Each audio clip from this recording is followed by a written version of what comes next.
The greatest support magician left his party because they didn't pay him well and formed a new party with his 3 pretty students. In a world where the powers of the dormant demon lord created dungeons all around the world, and adventurer parties live stream their dungeon runs, Yuke is a mage and a member of a rank party named Thunderpike.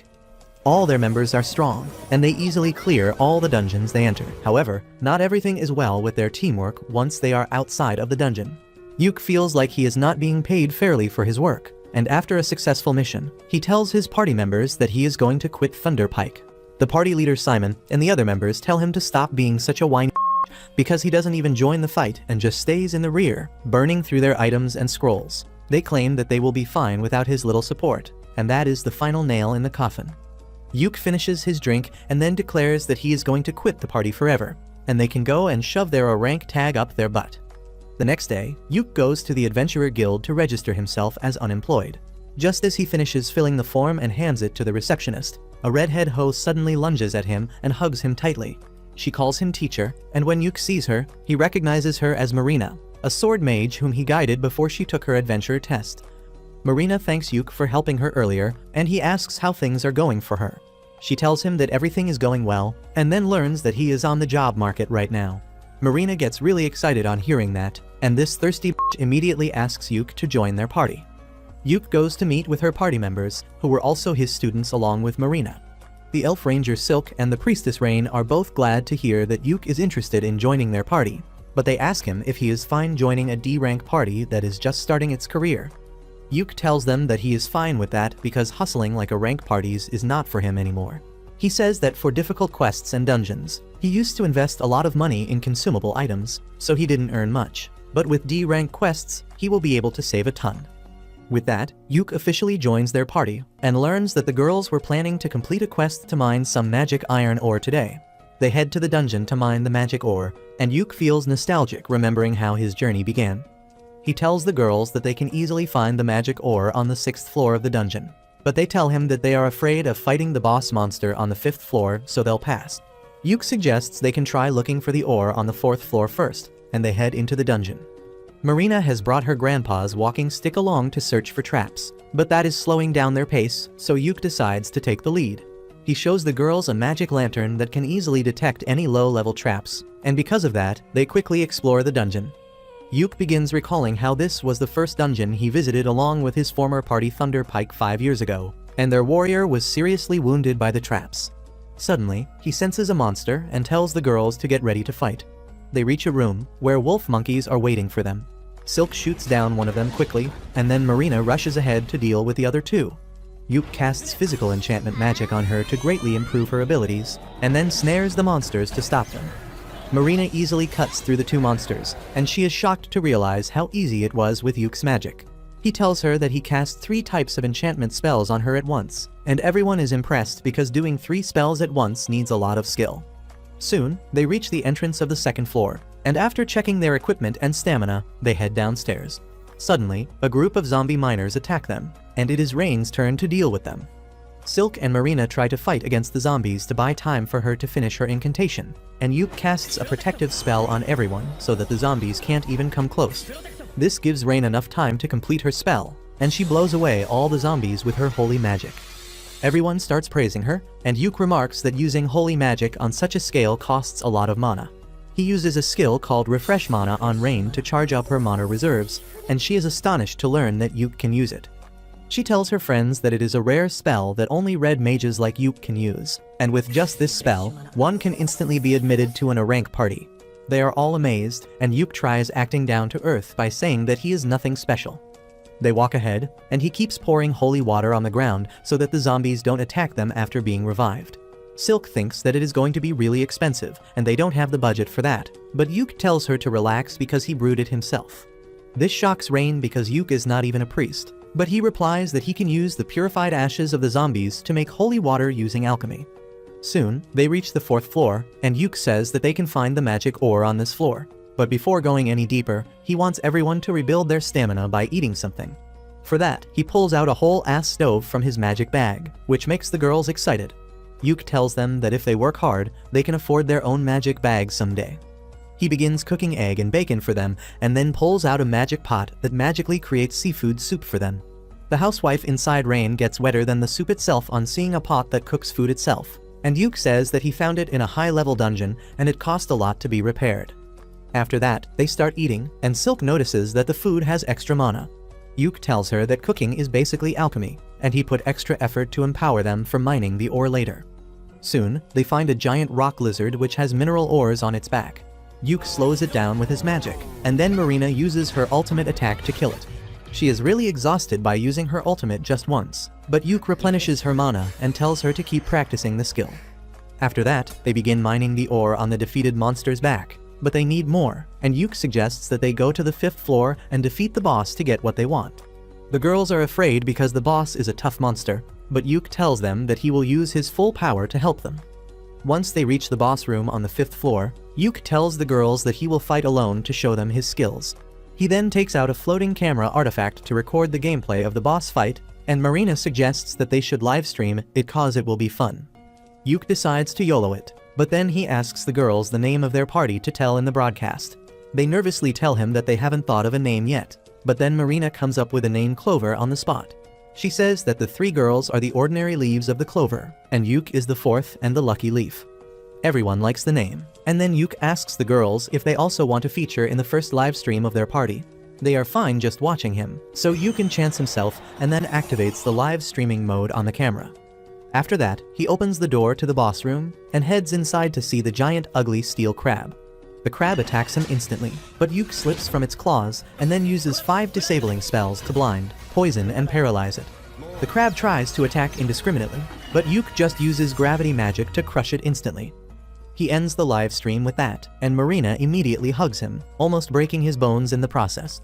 Yuke then puts the crab in his magic bag, and they open the treasure chest that dropped after defeating the boss to find a ton of treasure and magic ore. After that, Yuke and his party head back to the city in a carriage. He acts polite and asks the girls how do they rate their new party member on a scale of 1 to 10. All the girls are really impressed by his overall skills in the dungeon, but Yuke thinks that they would be uncomfortable to see someone who is older than them suddenly become a party member. The girls tell him that it is not like that at all, and suddenly, Silk has a brilliant idea. She tells Yuke that he should become the party leader because he is the most experienced and powerful out of them. Yuke is flustered because he doesn't think it is right for a newcomer to become the leader, but the other girls agree, saying that their party was officially formed when they decided to name it Clover, and that makes Yuke a founding member. When the girls keep on pressuring him, Yuke finally folds and agrees to become the party leader so that he can keep everyone safe. On the other hand, his former party, Thunder Pike, is having a hard time in the dungeon. They have got an archer to fill Yuke's place, but he can't support them like Yuke used to.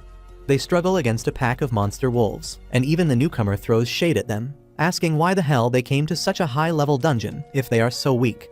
Suddenly, the witch gets bitten by a wolf, and though the party leader manages to free her, the priestess doesn't have enough mana to heal her.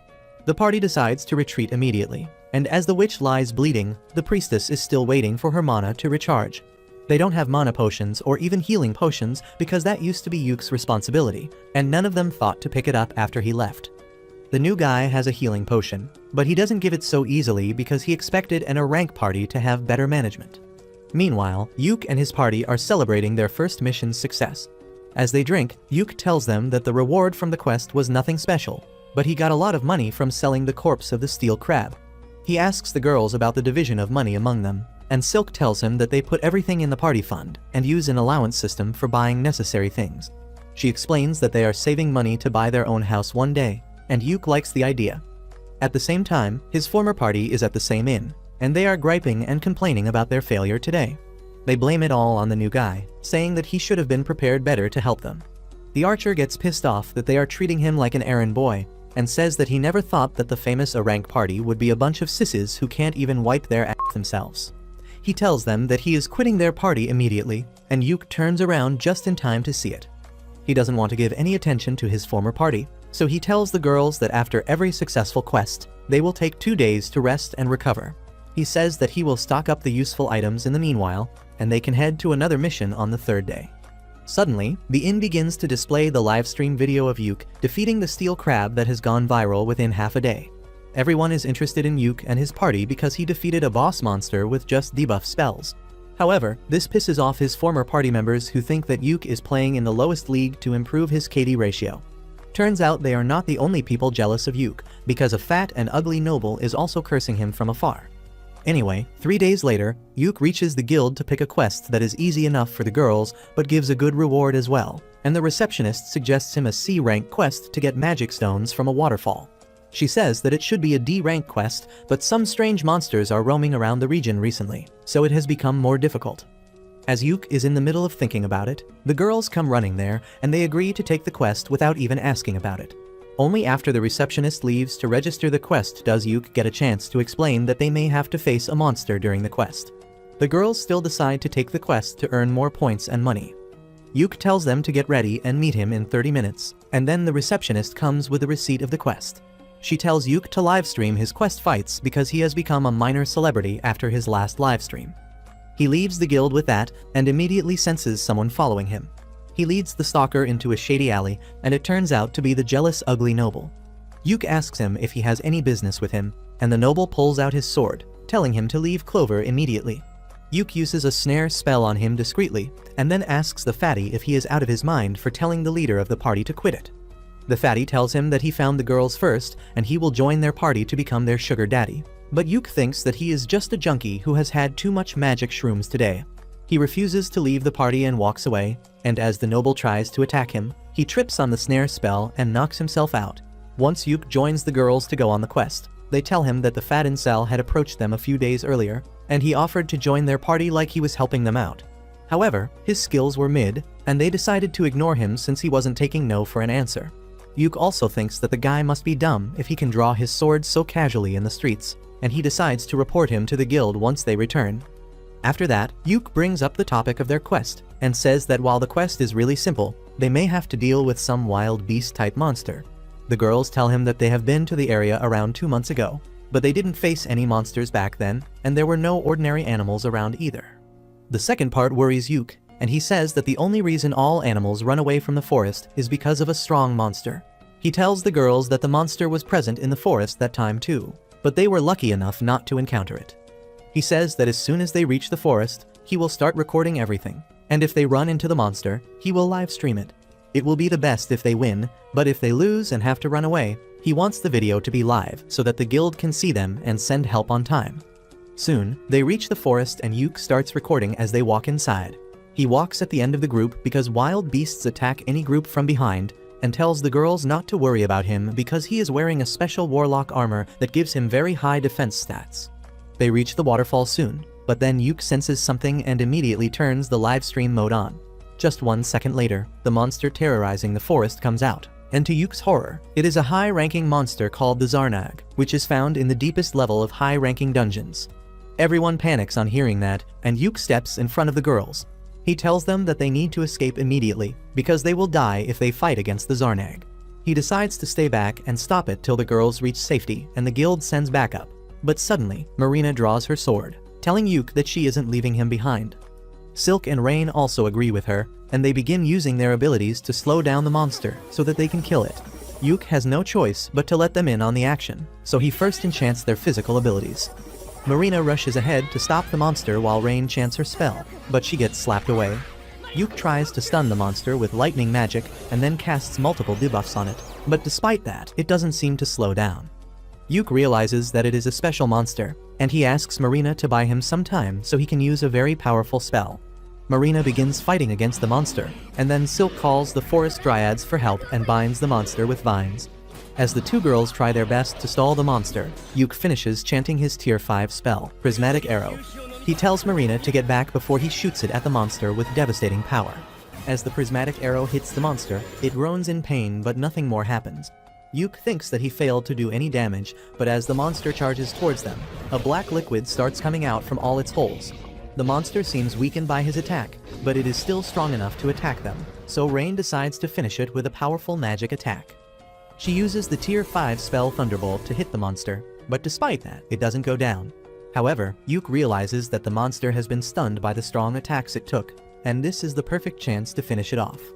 He tells Marina to go ahead and kill the monster, and she dashes towards it, activating her ultimate skill just as Yuk enchants her sword to land a critical hit. The monster's head falls into the river as the sky clears, and it releases a fountain of blood. Everyone is relieved at this, and then Yuke remembers that he was live streaming this fight. He thanks all the viewers for watching the fight till the end, and then ends the stream. The video is an instant hit in the city, and the popularity of the Clover Party rises further. But the leader of Yuke's former party is pissed because of that. Meanwhile, Yuke is feeling dizzy after using too much mana in the fight earlier. Behind him, the girls are excitedly chatting about their fight, and Yuke thinks that this video will give their careers a huge boost. He approaches them, congratulating them for the successful mission, but adds that he is going to spank them for not listening to his orders earlier. The girls confront him, saying that they are going to lecture him too because he was planning to sacrifice himself just now, and they won't have allowed that to happen in any case. Yuke realizes that this is a 1 versus 3 match and he can't win against the girls, so he says that they will review the mistakes they made later. Soon, they reach the lake where they are supposed to complete their mission, but the girls get in the mood for a swim. Yuke tells them to take a dip in the time he sets up camp.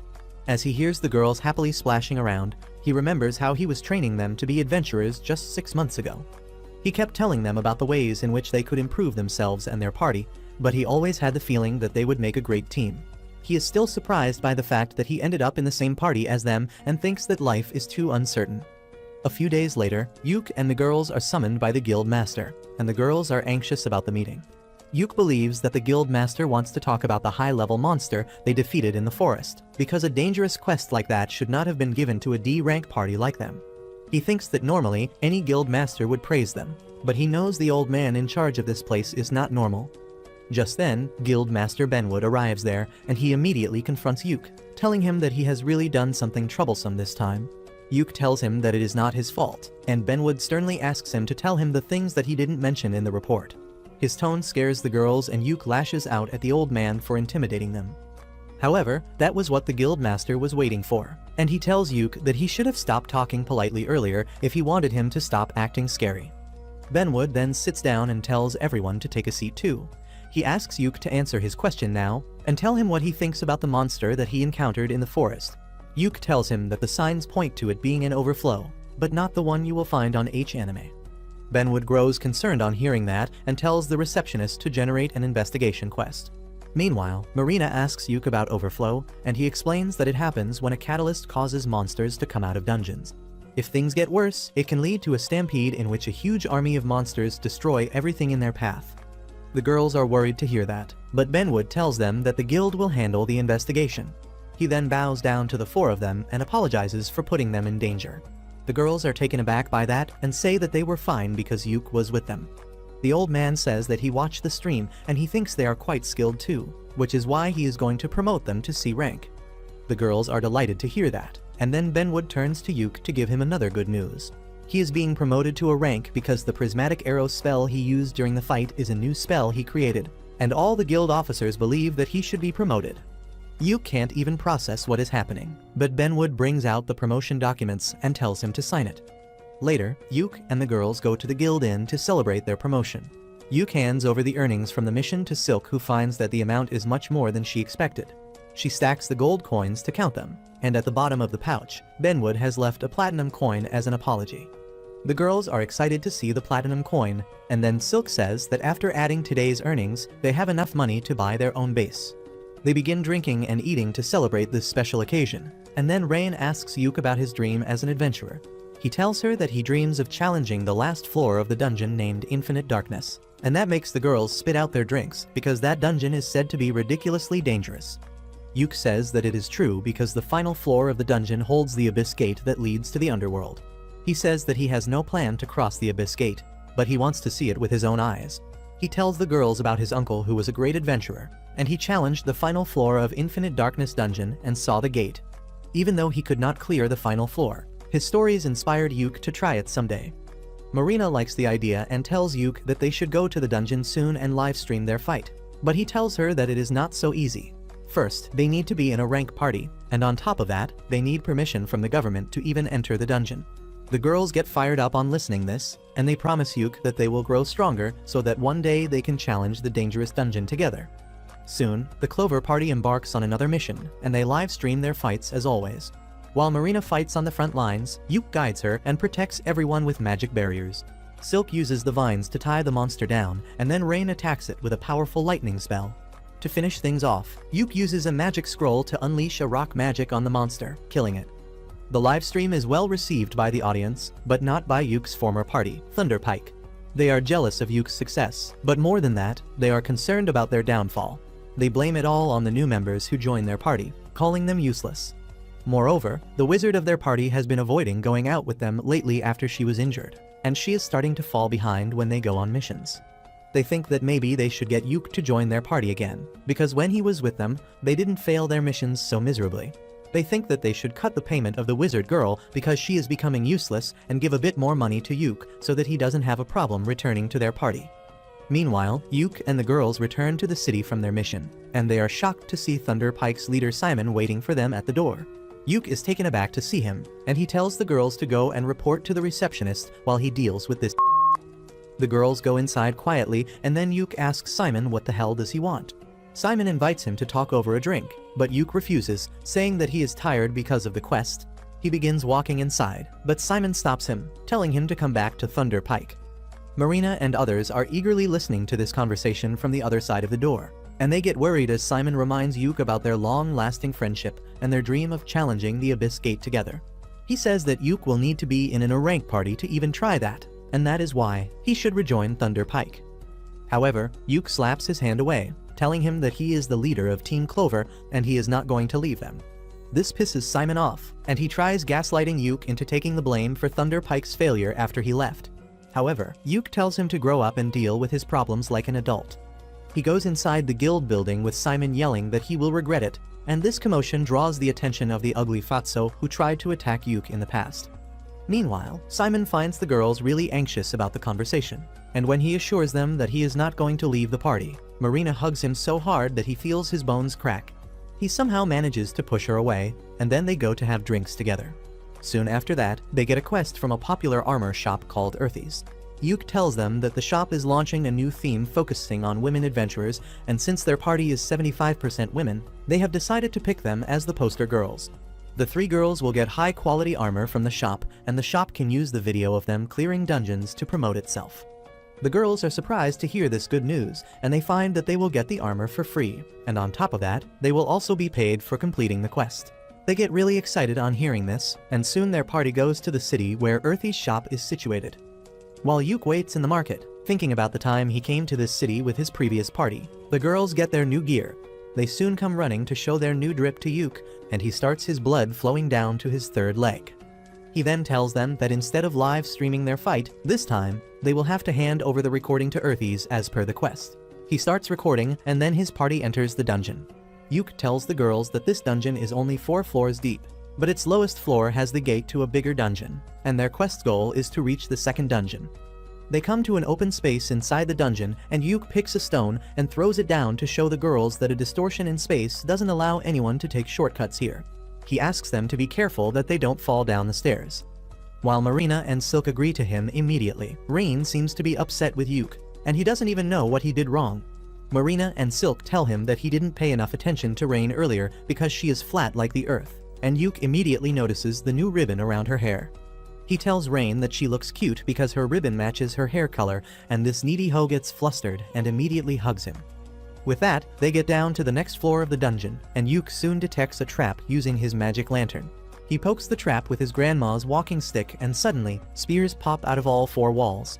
They pass through the gap between the spears and soon encounter the first monster of the dungeon. It is a group of orcs, and Silk furiously draws her bow because elves hate orcs like Christians hate gays. Yuk tells her to calm down because her anger can break their formation, but assures her that they will completely wipe out those ugly monsters. He assesses that the orcs look like low-level soldiers, but they look more organized than he expected. He tells Rain to charge up a powerful magic attack to hit all of them at once, and then tells the other 2 girls to get ready to finish the ones left at last. Yuk casts enchantment magic on everyone, and then Rain shoots a powerful fire attack at them, burning the orcs.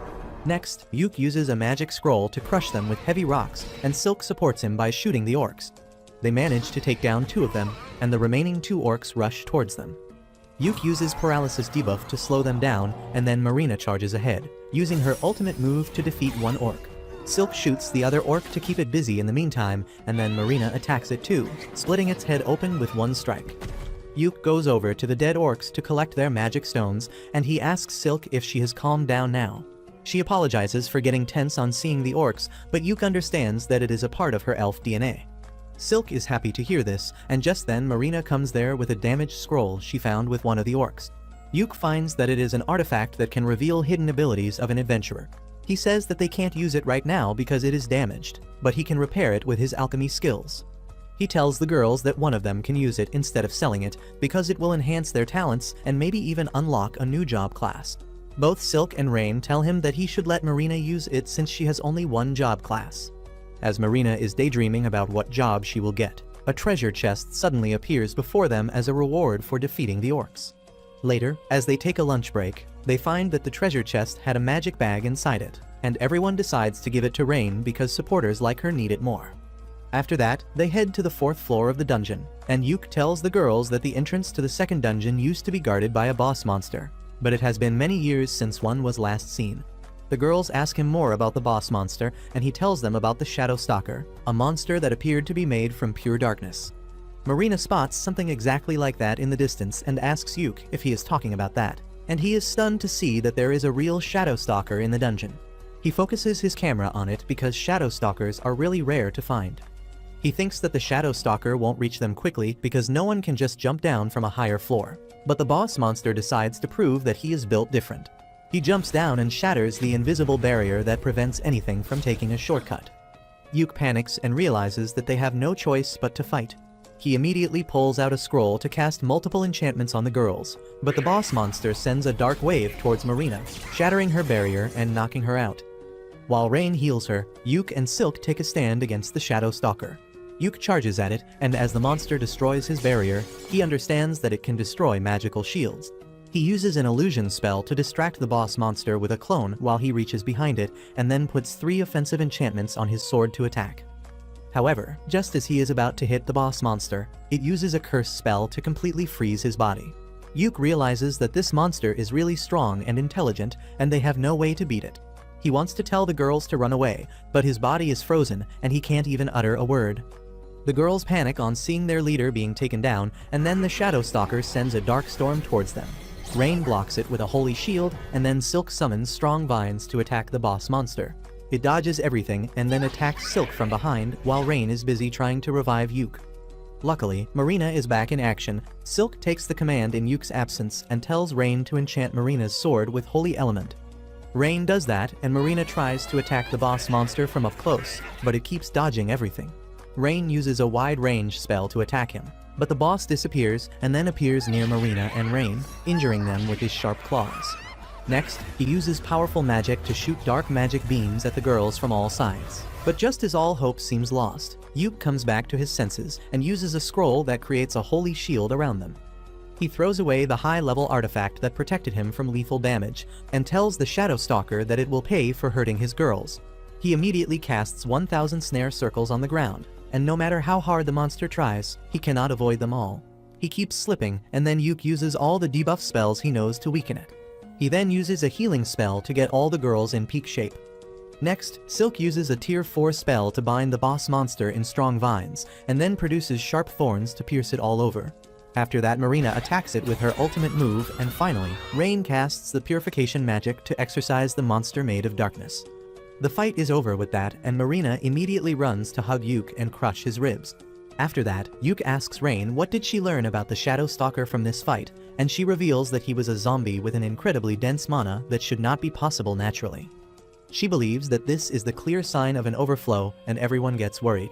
Marina and Silk suggest that they should start a live stream to inform everyone about it, but Yuke is against that.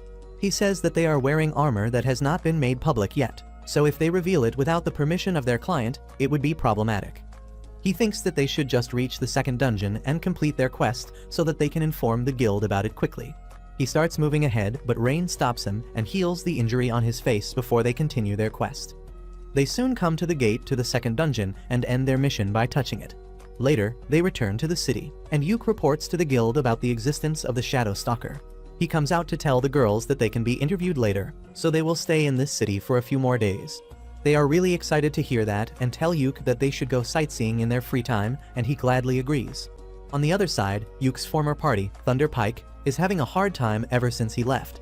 They complain about eating dried food because when Yuk was with them, they could eat something new each time because of his magic pot. They aren't really cooperating well with each other as well and leaving important things to the healer and the magician. On top of that, the magician is being treated like an errand girl, and everyone tells her to learn some useful skills because she is too weak and can't contribute much to the fight. Anyway, she turns on the live stream before their party heads into the dungeon, but within a couple of hours, they return to the guild after failing the mission. The receptionist smiles as she tells them that they have been failing a lot recently, and if that continues, they might get demoted. This infuriates Simon, but the receptionist stands on business and tells him to take easier jobs to save his party's name. After that, they start drinking and eating, and the magician girl Jamie sits at a separate table. The big warrior is furious that the receptionist talked about demoting them, but Simon says that she was right because they can't take high-level quests with just the 4 of them. The healer tells him to find another party member in that case because that is his job as a leader. The 3 of them quickly come to the conclusion that they need Yuk back in their team at all costs, but they don't know what they can do to make him come back. Simon, being Yuk's childhood friend, knows that he won't return so easily, and if they want to attract his attention, they need something that will convince him. He says that if they want to get Yuk interested, they will need to challenge the Infinite Darkness dungeon because that has been his goal since the beginning. He believes that if they do a joint quest with other parties, they can attract Yuk. Simon says that they just have to pretend to be serious about it because Yuk won't be able to think properly on hearing their offer to join them. The warrior and the healer agree with him, but the magician Jamie is really disappointed by how low her party has fallen. On the other hand, Yuk and his girls are back in the city after their successful quest. As they take a stroll through the market, everyone recognizes the girls because they were in the ad video released by the popular armor brand Earthies, but some butthurt men are jealous of them as well. Anyway, they are out on a mission to find a house to rent for their party. Their broker takes them to a house in the suburbs first, but Yuk turns it down because it doesn't look too safe for women. Next, the agent takes them to another house, and everyone thinks that it is better than the previous one. Yuk asks the agent to keep it on hold for them, and he says that he has one last option to show them. He takes them to the last house, but Yuk gets nervous as they get close because Thunder Pike's base is also in this region. On hearing this, all the girls decide that they don't even need to see the third property because they don't want a bunch of assholes to be their neighbors. With that, they buy the second house and their stuff is moved in soon as well. Yuk asks the girls if they have decided on their rooms because they should sort out their stuff quickly, and they say that they were just thinking about it. Silk asks Yuk which room does he want, and he gets confused because he wasn't planning on staying with them. He tries to tell them that it is not a good idea because he is a man after all, but the girls laugh at this incel who gets uncomfortable at the mere thought of sharing a house with 3 girls. Marina tells him that this is their party base so all of them should stay together, and no one will mind if he accidentally walks in on them while they are taking showers or getting stuck in the washing machine. Yuk tells them that he has no desire to see their thottery and asks them to keep their doors locked all the times because they should not trust any man, not even him. With that, they settle into their new house, and Yuk even buys a 64-inch OLED television so that they can watch their recorded videos in 4K. The girls thank him for the gift, and they make a toast to celebrate buying their own base. As they start drinking, Rain's gaze becomes glued to the TV, and when Yuk looks at the screen, he sees his former party declaring that they are going to take on the Infinite Darkness dungeon. There are going to be more high-level parties with them on the quest to investigate the dungeon, and even the kingdom has given them the permission to enter. Yuk is stunned to hear this, and his girls try to comfort him. He tells them that he doesn't have any FOMO because the dungeon is going to be there even after this mission. He says that he wants to explore the bottom floor of the dungeon and reach the Abyss Gate, but now he wants to do it with his girls. He tells them that they don't need to worry about anything, because they will reach the dungeon one day, and then they will live stream their greatest adventure. As they start eating and drinking again, a letter slips in through the door and Yuk finds that it is from the guild. He goes there immediately, and the receptionist gives him an invitation letter from Thunder Pike, who wants him to join their party for the exploration of the Infinite Darkness dungeon. They promise to make him a permanent member after the quest, but Yuk wants nothing from them, and he asks the receptionist to reject the invitation on his behalf. After that, Yuk and Rain go grocery shopping, but Simon finds them there. He is furious because Yuk denied the invitation to join their party and asks if he has forgotten his dream to explore the dungeon. Yuk remains calm and tells him that he is proud that his former party is going to explore the hardest dungeon and wishes him all the best. Simon loses his cool and says that their plan needs him to be in the party, but Yuk refuses again. Simon tries to intimidate him by shouting, but Yuk tells him to use his brain for once. He reminds him that sending a request to someone who is already in a party is considered bad manners, and he is free to refuse any requests. The asshole knight blames Yuke for everything their party has gone through after he left, but that was the final straw. Yuke can't take it anymore and tells him that leaving the party was the best decision he ever made. He begins yelling at Simon, reminding that he dumped all the tasks that didn't involve fighting on him.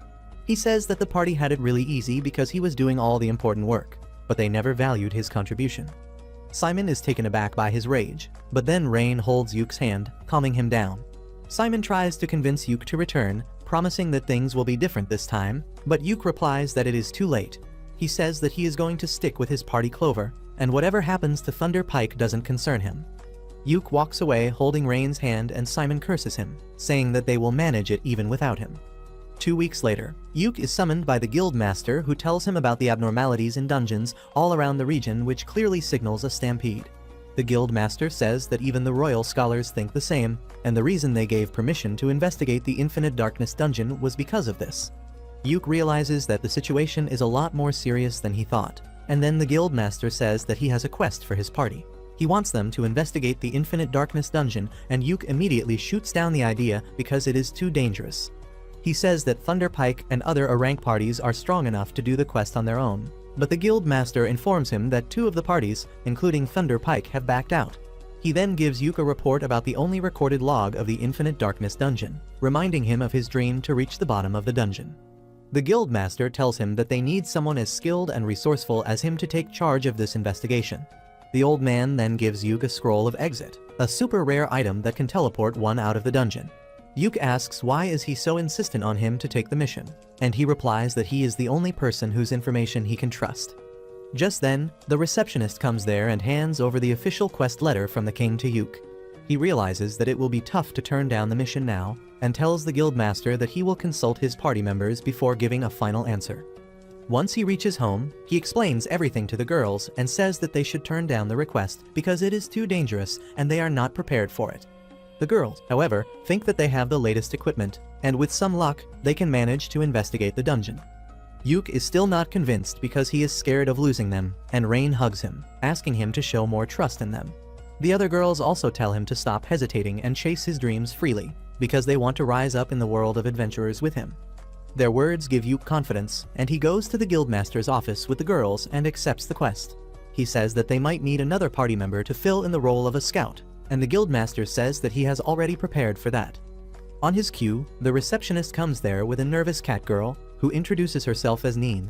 She says that she specializes as a ninja and wants to join their party for this mission.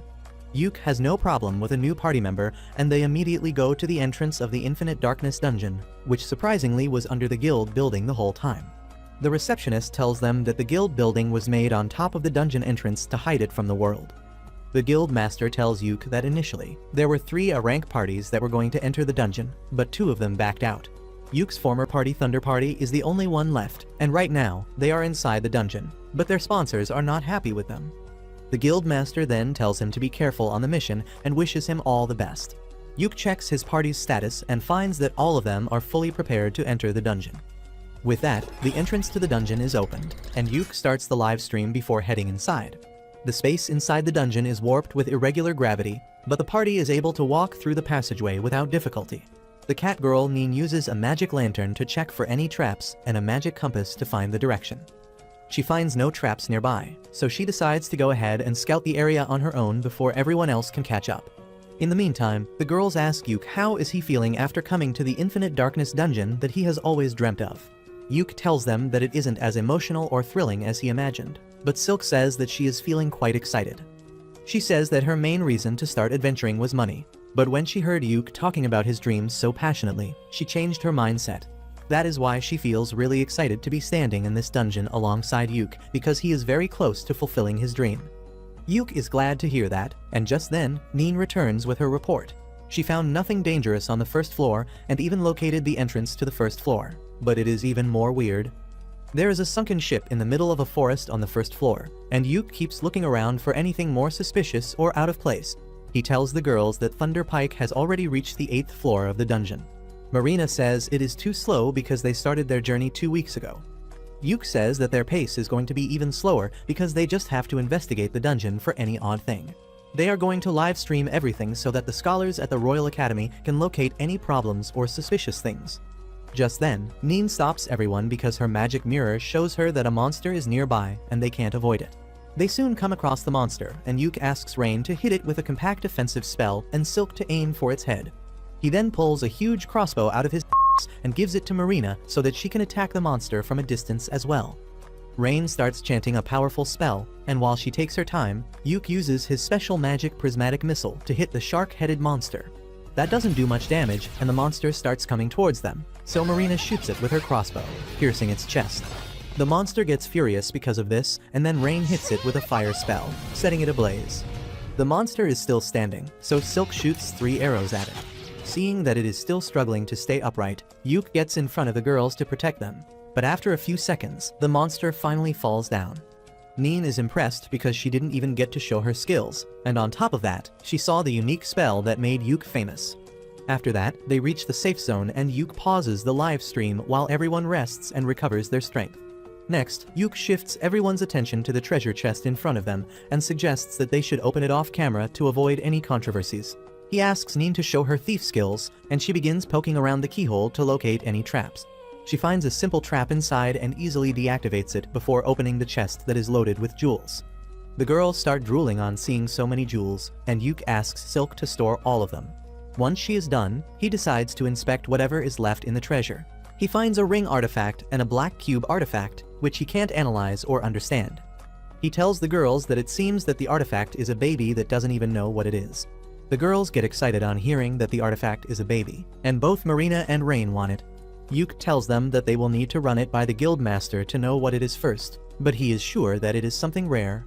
He then asks Rain to show her and then puts the ring he just found on her ring finger because it fits perfectly.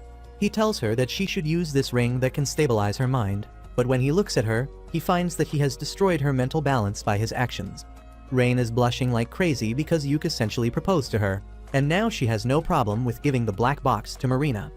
They resume their exploration with that, and Neen uses the magic compass that detects the flow of air to find the entrance to the second floor. Once they reach the safe zone on the second floor, Yuke asks the girls what they think was odd about this dungeon. They tell him that the way the scenery changes constantly was odd, and other than that, only the shark-headed monster seemed out of place. Yuke agrees and adds that the treasure chest they found on the first floor was also unusual, because treasure chests are normally found in floors that are more difficult. He thinks that there must be some relation between the shark monster and the treasure chest being found on the first floor, and decides to think about it later. He says that they should head back for today since they have explored enough, and the girls agree. They walk back to the dungeon entrance, but then Neen senses someone coming towards them. It turns out to be Yuke's former party, which has got 2 new members for this mission. Simon acts arrogant as he tells Yuke that if he was going to come down here anyway, he should have accepted their invitation. Yuke replies that he was not going to fall for his scheme, and then reveals that they are here on a formal mission from the king. The other members of Thunder Pike get furious for no reason and call Yuke an ungrateful bastard, but Simon acts like they are partners on the same mission. He tells Yuke to hand over the live stream recording and all the items he has gathered to Thunder Pike because they are in an alliance now. He also pulls rank and says that it will be better if a rank party makes the report to the guild master, and his friends try to convince Yuke into thinking that it is the best option for his party's future. They keep telling Yuke to think of it as a great favor, and he starts getting pissed. Rain is also frustrated with their attitude, so she lashes at them for trying to use their rank to blackmail Yuke. Simon's party members tell her to shut up, calling her a savage dark elf, and that is when Yuke runs out of patience. He lashes at the warrior and the priestess, telling them that he won't tolerate anyone who insults his party members. He even gets ready to draw his sword against them, but Simon tries playing cool and asks him to hand over his loot. Yuke just slaps his hand away, telling him that he will never work with nasty assholes like them. He leaves Simon and others shocked with his response as he tells his girls that they should return to the surface. This entire conversation was live streamed, and everyone who watched it thinks that it will cause a big problem soon. Well, it does cause a big problem, and not for Yuke's party, but for Thunder Pike. 2 days after this incident, they are summoned to the guild master's headquarters, who tells them there have been multiple official complaints against them from their sponsors, the Country of Elves, and the guild headquarters. Simon doesn't take it seriously and says that the bigger problem should be a C-rank party insulting a rank party like theirs.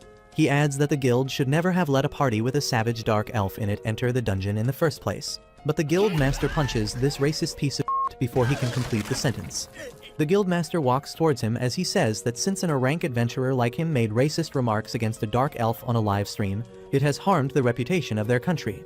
He grabs Simon by the throat, saying that his actions can cause serious problems between their country and the elves, and to prevent that, Thunder Pike will have to do an apology stream.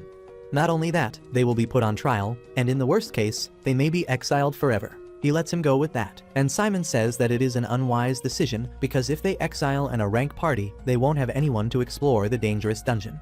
The guild master reveals that there will be no problem because Yuke's party has been given a temporary rank for this mission, and they have already shown great results. Despite this warning, Simon is not ready to apologize to anyone, and he curses Yuke for setting him up with his live stream.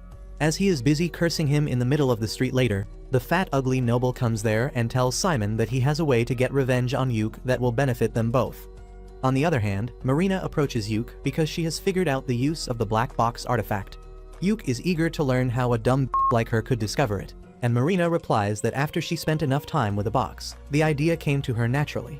However, she can't use it by herself, and she needs Yuke's help to fully activate the artifact.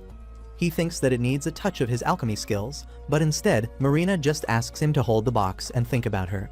Yuke thinks about Marina as a fighter, and suddenly, the black box transforms into a special sword designed just for her. Marina is overjoyed to see the sword, but Yuke doesn't even understand what is happening. Marina refuses to explain things to him and just says that the black box was like a baby, and it needed a mom and a dad before it could start functioning. Yuke gets embarrassed on hearing that, while this psycho bitch starts cuddling with the sword itself. The next day, Yuke and the Clover Party go to the Infinite Darkness dungeon again, and he turns the live stream on in advance.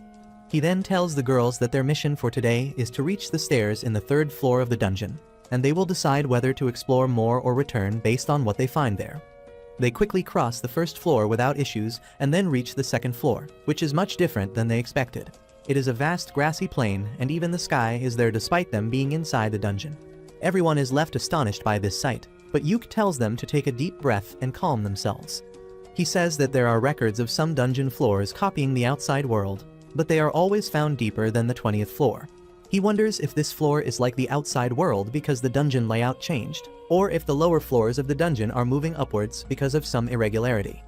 No one has any answer to that yet, and Yuke decides to find more about the floor first. He asks Neen to do her thing, but her compass that tells the wind direction is not working because the wind here is too strong.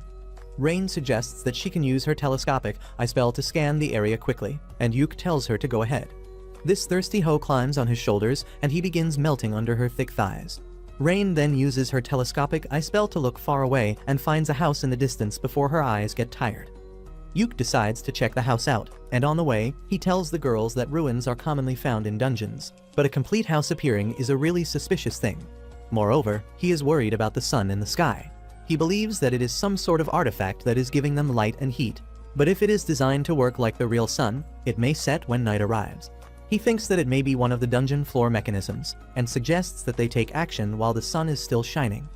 Soon, they reach the house and surprisingly, it looks newly built. Rain can't sense any mana coming from it, but Yuke refuses to believe that it is a normal house. Suddenly, the house door opens and an old woman comes out holding a tray with tea and pumpkin pie. She treats Yuke and the girls as guests and asks them to come and have tea with her, but they are incredibly alert now. Yuke refuses her offer, saying that they don't think they should come inside her house because it is suspicious, and the old woman says that he shouldn't resist because it is going to be night soon. Just as she says this, the day turns into evening and the house starts growing bigger. Yuke feels strangely drawn towards the house but stops right before entering it, and the old lady reveals her true form to be a goth mommy. She tells Yuke that he is a smart one to realize that coming inside would have been dangerous, and then her house grows even larger, turning into a dark castle where she sits on her throne after turning into a lowly. Yuke realizes that the woman in front of them is Persephone, the ruler of the underworld. Persephone is again impressed by how smart he is, and says that she is going to trap his soul and that of his friends for her entertainment till eternity, and they can't do anything about it. Yuke suddenly kneels before her, respectfully greeting her and saying that he will meet her again when his time comes, but not today. Persephone reluctantly takes his word, but she puts a curse mark on him to always remind of his promise. With that, Yuke tells the girls to run back to the 1st floor immediately and uses physical enchantment magic, allowing them to reach the safe zone before the dark mist of the castle catches them. Yuke ends the livestream and his girls give him a mirror so that he can see the curse mark on his face. Rain examines it and finds that it is way beyond her level, and Yuke tells her that he will hit the temple as soon as they reach home to do something about it. They begin having lunch with that, and Yuke tells the girls that they were just in Persephone's territory, which is mentioned in the old myths where daytime is just like Earth, full of life, but when night comes, it becomes the underworld and everything reverses. Yuke suddenly comes up with a theory about the underworld being found in the dungeon, and says that it must be because of the Abyss Gate located at the end of the dungeon. He says that different worlds are connected to each other through the Abyss Gate, and the Infinite Darkness must be a special dungeon that can replicate those worlds inside it. He thinks that Persephone's world is one of such worlds, but the bigger mystery is how something so dangerous was present on the second floor of the dungeon. Suddenly, Yuke comes up with another theory that states that maybe they did not go to the second floor, but to the 30th floor, which is the last explored floor of the dungeon. Rain seems to agree with him, and she says that maybe the stairs are making them skip a bunch of floors and leading them to random floors instead of going in the proper order. Yuke wonders if they should use the scroll of exit to teleport outside right away, but the girls suggest that they should recover their strength and try to reach the floor above them before taking the extreme step. Yuke listens to their suggestion, and all of them go to sleep. The next day, Yuke opens his eyes on hearing Simon's voice and finds that he is tied down. He doesn't understand what is going on, and Simon tells him that he followed him here to settle the score with him. He tells Yuke not to try anything because his party has his girls as hostages, and they have even put a slave collar around Rain's neck, which he got from one of his sponsors. Yuke tells him that if word about this gets out, he will be arrested, but Simon doesn't care because he is already at rock bottom. He tells Yuke that there is a way in which the girls don't get hurt, and that involves him signing a contract that reads that Clover and Thunder Pike had formed an alliance when the mission started, and racist remarks against elves were common in Clover. Thunder Pike was doing just what they do, so the root of the entire problem is Yuke, who started it all. According to the contract, Yuke is going to take responsibility for everything and his entire party will be absorbed into Thunder Pike to cover for the damages they have done. Yuke is aghast on reading all this, and he says that he thought Simon was just an idiot, but he turned out to be an absolute Simon kicks him for saying that, and then starts stomping on him angrily, saying that if he doesn't comply, he will give the girls in his party all the STDs he has, and then kill them. He then derails from the topic and starts cursing Yuke for the misfortunes of his party while continuing to beat him. The warrior from Thunder Pike tells Simon to stop wasting his time there and share the girls with him, and to avoid that, Yuke decides to sign the contract. However, just as he is about to sign it, the dungeon begins to shake, and then the floor suddenly collapses. Simon and his friends fall down first, and when Yuke goes to help his girls, he finds that Simon has taken his magic bag. He can't do anything in this case, and the ground under them collapses too. However, the magician girl Jamie, who is finding it hard to keep up with the scumbags of Thunder Pike, uses a spell to slow down their falling speed. Yuke thanks her for saving them, and Simon can't stop cursing her. Just then, a huge horde of orcs come out and Jamie immediately gives Simon his magic bag before waking up and freeing his girls. Simon uses a scroll to keep the orcs away, and then decides to use the scroll of exit to get out. He asks Jamie to bring Simon and others in range as well, and she asks if he is sure about it after all they did to him. Yuke says that the law will decide what to do with them, but Simon has other plans. He takes Rain hostage and tells Yuke to save him if he wants to see the girl. The orcs start attacking them and Marina and other girls hold them off. Simon once again tells Yuke to save him, but then Jamie tackles him from behind, letting Rain get away. Simon kicks her and then starts walking towards Yuke like a deranged lunatic, even abandoning his party members who can't move. Jamie shoots a magic bullet at his knee to stop him from hurting Yuke anymore. Yuke asks her to come now, but she refuses, deciding to accept her fate with her old party instead. Simon tries ordering Rain through the slave collar to obey him, but Yuke teleports his party away before that. Simon gets frustrated and desperate because of this, and he decides to put forbidden muscle juice into his body to fight against the orcs who are gathering around him. Soon, Yuke and his party reach their home and they find a recording stone left in Yuke's bag. It contains a message from Jamie, who just wants to apologize to Yuke for everything. She says that Yuke always arranged a necessary medicine for her sick brother, and she kept pestering him to give it to her for free without knowing how expensive it was. She feels pathetic about it, and says that she learnt Yuke's value only after he left her party. She thinks that if she had apologized to him sincerely earlier, he might have forgiven her and even let her join his party. Now, she thinks it is too late for anything like that, and that is why she is recording this message to make up for her past actions. Suddenly, Simon yells her name, and she abruptly ends the recording, but not before revealing that the list of the evil deeds of Thunderpike are recorded on the magic stone. Yuke feels terrible on seeing the message because after everything Jamie did to make sure he escaped the dungeon unharmed, he left her behind to die. Rain tries comforting him, saying that they had no other option, and then the guildmaster tells them that he just got a distress message from the Infinite Darkness dungeon. He plays the message on the TV, and it is just a voice note from Jamie saying that the dungeon is in a bad shape and the floors are falling apart. The guildmaster says that they are wondering if they should send a rescue team or not, and Yuke suddenly volunteers to go in and save Jamie. He asks the guildmaster to find another scroll of exit, but the old man tells him that he will be the one to decide if it is worth sending a rescue mission. He leaves the room with that, and Yuke tells his girls that he will go in alone to save Jamie, but the girls tell him that they too owe their life to Jamie, so they will come along.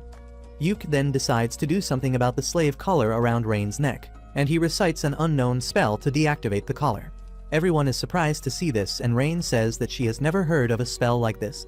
Yuke believes that it is some sort of dark magic spell that was forced into him by the goddess of death Persephone along with her curse mark. While the girls are worried about him, Yuke thinks it is a good thing that he got the attention of the goddess of death. With that out of the way, he starts planning the rescue mission, when someone suddenly starts knocking at his door quite violently. Yuke opens the door and finds the fat, ugly noble there, who tells him that he should have opened the door quickly for his master. Yuke tells him to get the hell away from his home, and when the man tries punching him, he just kicks him where it hurts the most. His guards try to attack Yuke, but Marina and Neen quickly knock them out. The incel is shocked to see that the girls can still go against his orders because he is sure that Simon put the slave collar around Rain. He takes out the remote control and starts calling for Rain, and she soon arrives at the doorstep. The incel gets happy, thinking that she is obeying him, but Rain hits him in the face with a crowbar, knocking him down. Rain agrees to let the bastard live because of that, but she puts the slave collar around his neck and takes the remote control from him, telling him that if he tries approaching her ever again, he will die in the most painful and embarrassing manner imaginable. The incel tries explaining himself to her, but she just stands by Yuke and holds his hand, saying that she belongs to him now. Even Yuke is surprised to hear this, but he decides to make sure that the fatty never even comes near Rain again. He walks up to him and uses a dark spell that will make his blood literally boil till he dies if he comes close to Rain. The fatty freaks out on hearing that, and then Yuke asks Marina and others to hand him over to the guards. Later that evening, Yuke and the girls have made all the preparations for the dungeon run, but they are still missing the scroll of exit, which is the most important item. Yuke fears that the guildmaster might not find another one in time because they are so rare, when a veteran adventurer named Lucent knocks on his door. He is there to give Yuke a scroll of exit, because he believes that rescuing friends from danger is one of the most important duties of an adventurer. With the scroll in his bag, Yuke decides to enter the dungeon again, despite the guildmaster telling him that the dungeon is going to be sealed by royal orders, and he will be punished for entering it. The old man asks Yuke if he even knows how to find Jamie in there, and he explains the theory that the stairways lead to different worlds, which are affected by the subconscious thoughts of the adventurer. The guildmaster and the receptionist remember their glory days when they raided the dungeon, and Yuke's theory makes sense to them. They tell Yuke all the best for his mission, and he just asks them to start preparing for a welcome party. With that, Yuke and his party enter Infinite Darkness, and they immediately run into some monsters. With Yuke backing the girls with support magic, they manage to defeat them quickly and reach the safe zone. As they walk down the stairs, Yuke keeps thinking about saving Jamie, and his trick works because the second floor turns out to be a terribly damaged copy of their city. Neen finds a blood trail, and they immediately follow it in hopes that Jamie is still alive. They find her unconscious near her apartment, but then, to their utter surprise, Simon comes out and tells Yuke that he was going to come looking for him anyway. Yuke can't believe that Simon is still alive, but Silk tells him that he is not. She can sense a dark and twisted mana coming out of his body, just like she felt from the Shadow Stalker, and she is certain that he is a zombie. Yuke finally understands that the fat incel must have given Simon a powerful artifact that turned him into a zombie so that he could still keep fighting even after his death. Simon tells Yuke that he will make him pay for everything he has done, and releases a powerful wave of dark energy, and Marina immediately charges ahead to face him. Yuke quickly buffs her, and she manages to cut off Simon's arm before retreating. However, that is pointless because he immediately grows it back. He then releases another burst of dark energy towards Yuke, who uses a scroll to create a holy magic shield. Simon immediately charges towards him for close combat, but Yuke dodges his attack and tries to snare him, but that doesn't work. In the meantime, Silk and Rain use their magic spells to trap Simon, but he easily destroys them with his dark magic. Yuke immediately attacks him head-on, and Simon keeps yelling that he will kill him and destroy everything he loves. Yuke slashes him continuously, but Simon heals from everything instantly. Yuke takes a few steps back and decides to use his special spell Prismatic Missile to attack him. Simon takes the magic head-on and remains unharmed, confident that his immortal body will not be destroyed by it. And that is exactly what Yuke wanted.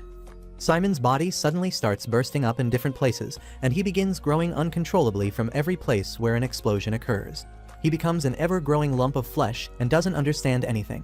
Marina is also confused, so Yuke tells her that he used Persephone's power to modify the prismatic missile so that it stays active as long as the target is alive. Since Simon is immortal now, he will keep on suffering from the spell till eternity. Simon asks Yuke to stop his spell, reminding him that they are childhood friends, but he has nothing more to do with the bastard, and he walks away while Simon keeps exploding and growing like a cancer. Rain has been trying to heal Jamie in the meantime, but neither healing magic nor potions work on her wounds that were caused by Simon's dark magic. She has lost hope of surviving and apologizes to Yuke one final time before dying, but he tells her not to give up just yet. He uses Persephone's power to dispel all curses from her, healing her injuries instantly. Jamie faints as soon as her injuries are cured, but Rain is certain that she will be better now. Suddenly, the sky turns dark and a bunch of shadow stalkers spawn out of nowhere. They begin tearing apart Simon, and he keeps screaming in pain while his body continues to grow. Yuke bids farewell to the man who was once his friend as he uses the scroll of exit, leaving Simon to suffer in the dungeon for an eternity. 1 week after this incident, the Guildmaster summons Yuke and Jamie to hand over their punishments. Yuke and his party's punishment is just a deduction of their score and a 1-month ban on any adventure work, while Jamie's punishment is cancellation of her adventure license for 1 year. Neither of them can believe that they are getting off this easy, but the old Guildmaster tells them to not think too much about it. They leave the guild after that, and Jamie still cannot stop apologizing to Yuke for everything Thunder Pike did to him. She feels pathetic for taking advantage of his kindness for so long and wants to change, but Yuke tells her that she has already changed enough. Jamie starts falling for him, and she thanks him with a bright smile before they both head to their homes. A few days after that, Yuke visits the guild receptionist to make Neen a permanent member of Team Clover. The receptionist is glad to hear that and says that she will immediately start the paperwork. Yuke suggests that she should ask Neen about that first, but the woman knows what she is doing. She opens the door to the room, and Neen, who is snooping in on them, falls to the ground immediately. The receptionist lashes out on the catgirl for that, but Yuke tells her that it is fine. He then asks Neen if she wants to join his party, and she is more than happy to accept his offer. Suddenly, the receptionist hugs Neen, because as her mentor, she is really happy that she is joining a really great party. After their touching moment is over, Yuke leaves the room with Neen, who tells him that she was here to deliver a letter to him from Silk. As Yuke opens the letter, he tells Neen that they should check on Jamie before going home, and the catgirl silently follows him. Jamie has become a librarian now, and she uses her magic to place books in high shelves. Yuke and Neen come to the room and start making small talk. Yuke tells Jamie that this room belonged to the Guildmaster, but he couldn't maintain it after bringing too many different books here. Jamie sighs, saying that it will take her a week to organize all the books and records in the room, and that greatly impresses Neen because a dimwit like her would need an entire year to do the same. Jamie is taken aback by that, but then she calms down and thanks Yuke for helping her get a job at the guild. She also thanks him for providing medicines for her brother, and then asks if he needs anything from her. Yuke tells her that it is Silk who actually wants to talk to her. He asks Jamie to stop by their house when she is going back home, but has no clue about the topic. Anyway, Jamie is almost done with her day's work, so she tags along Yuke and Neen as they head home. They begin talking about the weather like boring people, and Neen says that she doesn't like winter at all. Yuke tells her that his hometown got a lot of snow during winters, and he begins recalling the fun moments he had with Simon in their childhood. He gets depressed because of that, but the girls realize what he is thinking and snap him out of it. Soon, they reach their house, and Yuke urges the girls to go in first. They are surprised and suspicious of his actions, but still decide to follow them. As they open the door, Silk and others burst some party poppers to welcome Neen and Jamie to the Clover party.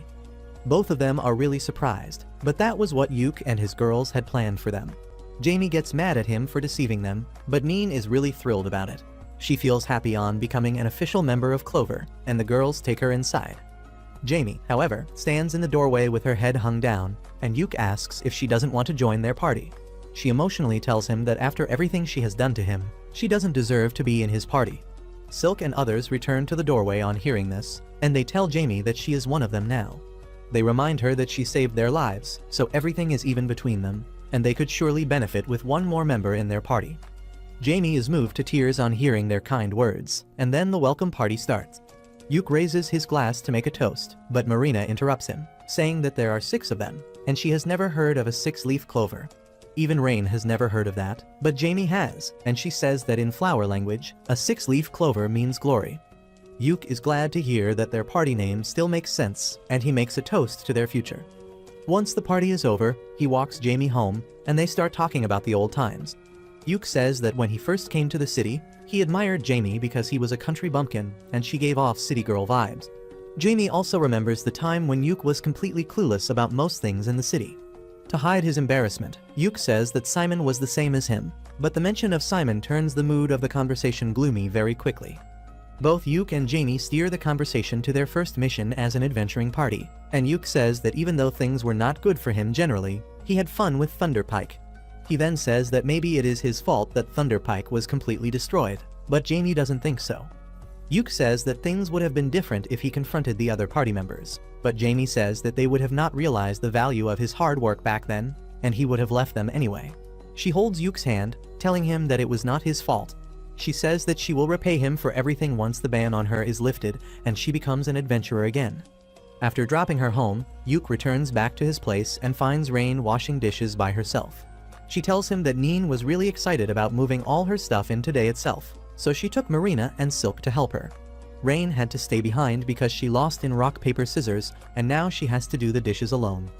Yuk starts helping her out, and Rain starts having fun seeing themselves working together. She says that they look like a newlywed couple, and that statement catches Yuk completely off guard. Rain starts sulking that he reacted so shocked, and she asks Yuk to come clean with his feelings. He suddenly holds her hand, and they both start blushing as Yuk says that he is not sure what he should do. After staring at each other for a while, Rain kisses him on the cheek, telling him that this is how she feels, and asks him to give his answer later. Yuk is completely flustered now, but before he can react, Neen and others return. They call Yuk to help them move the heavy stuff, and he runs away, still flushing red.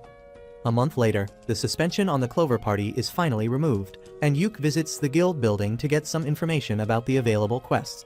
The receptionist has a little insider news for him, and she informs him that a new dungeon has been discovered recently.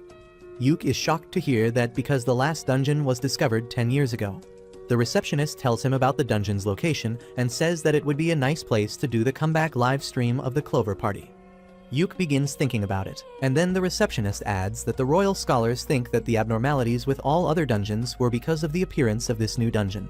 Since the Clover Party did a great job investigating the Infinite Darkness dungeon, the scholars want them to investigate the new dungeon as well, and the kingdom has issued an official mission request for them.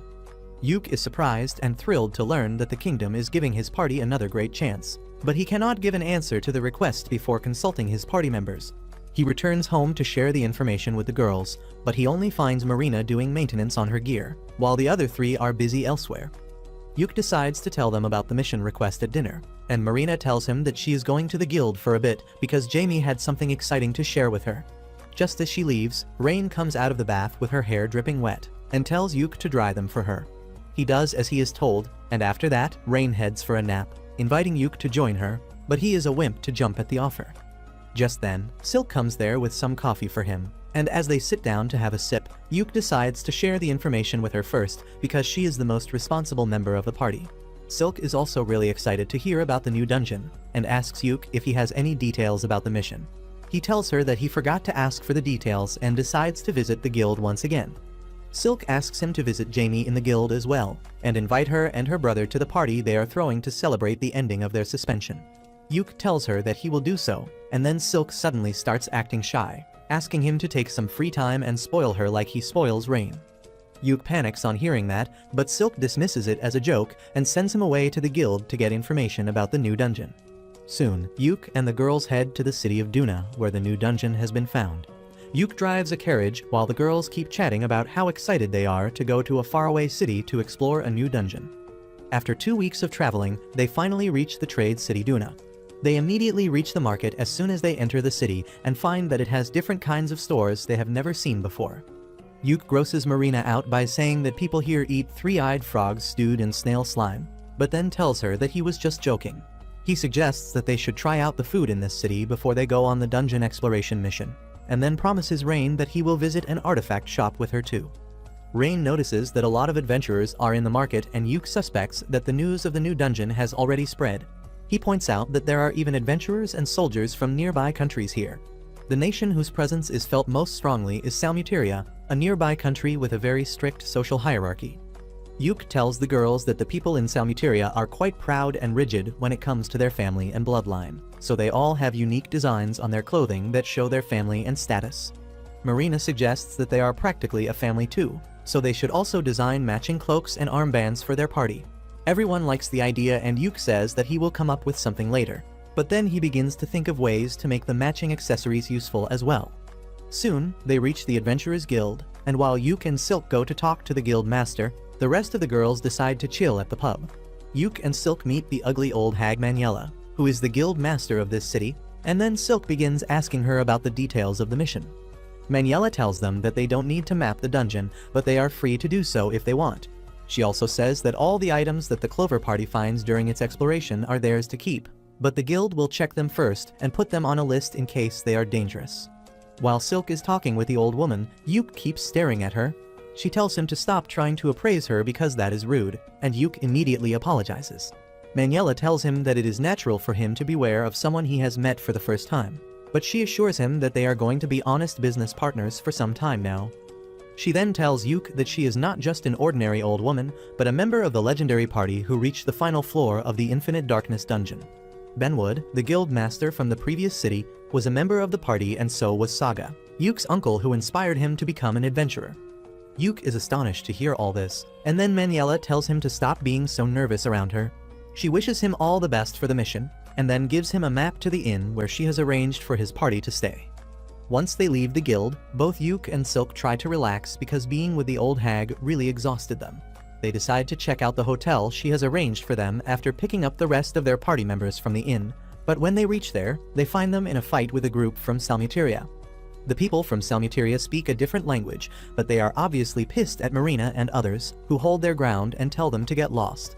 While the rest of the customers are waiting for a fight to break out, Yuke arrives there and immediately rushes ahead to solve the matter. Marina tells him that these bastards were trying to force them to pour their drinks, and then some. Yuke realizes that they were trying to aggressively pick his girls up, and he tells the men that they should stay away from his friends. However, his Salmuterian is not up to the mark, and he ends up telling the drunk men that all the women in his party are his wives, and he makes love to them every night. The men are taken aback by this and leave immediately, and only Rain really understands what Yuke just said. Once the fight seems to be over, the crowd disperses, but Rain and Min are still furious. After that, Yuke leads the girls to the place they will be staying, and on the way, he explains that Salmuteria is the worst nightmare of all feminists because women are treated as property there. That is why the drunk men tried to force themselves on Marina and others, but they also have strict laws that can backfire on them if they try to steal another person's woman. Yuke explains that when he said that they were his companions, the men must have understood his point and left to avoid conflict. Marina, the submissive gets excited on thinking that Yuke called her his property, but he tells her that it is not what he meant. She tells him to quickly make matching cloaks for the party so that everyone knows they belong to him. Just then, Rain also tells Yuke that his Salmuterian was not correct, but instead of explaining what he really said, she begins to giggle uncontrollably. Soon, they reach their hotel, and the elf manager turns out to be a big fan of the Clover Party. She tells them that all their expenses will be covered by the guild, so they can order anything they want. Also, the entire hotel is reserved for them as long as they are going to stay here, and the manager tells them to pick any room on the second floor. Yuke and others thank her for her hospitality, and the manager decides to show them her hotel's speciality before they go to their rooms. She leads them to a hot spring in the backyard, and only Neen has seen one before. She eagerly tells her friends about how hot springs work and invites them to take a dip with her before having dinner. The next day, Yuke and Silk hold a meeting to explain their strategy for the upcoming mission. They say that they will follow the same pattern they used during the Infinite Darkness dungeon mission and livestream everything. Their goal is to fully explore the dungeon till the 5th floor, after which it will be open to the public. Silk explains that they only know that the first floor of the dungeon is partially underwater, and they can find a lot of water and bug-type monsters there. Moreover, they need to be fast while exploring the dungeon, because there are 2 other parties who will be sent on the same mission as them. Yuke tells the girls that they don't need to take part in this exploration race because the other two parties are more experienced than them, and if they try to compete, they might get injured. After explaining this, Yuke says that on the first day, they will aim to reach the second floor and then cover the entire first floor to get a good idea of what the deeper floors are like. He then tells Nin that her airflow artifact might not be able to help her find the way out in the dungeon because of all the water, so she should come up with another way to find the proper way.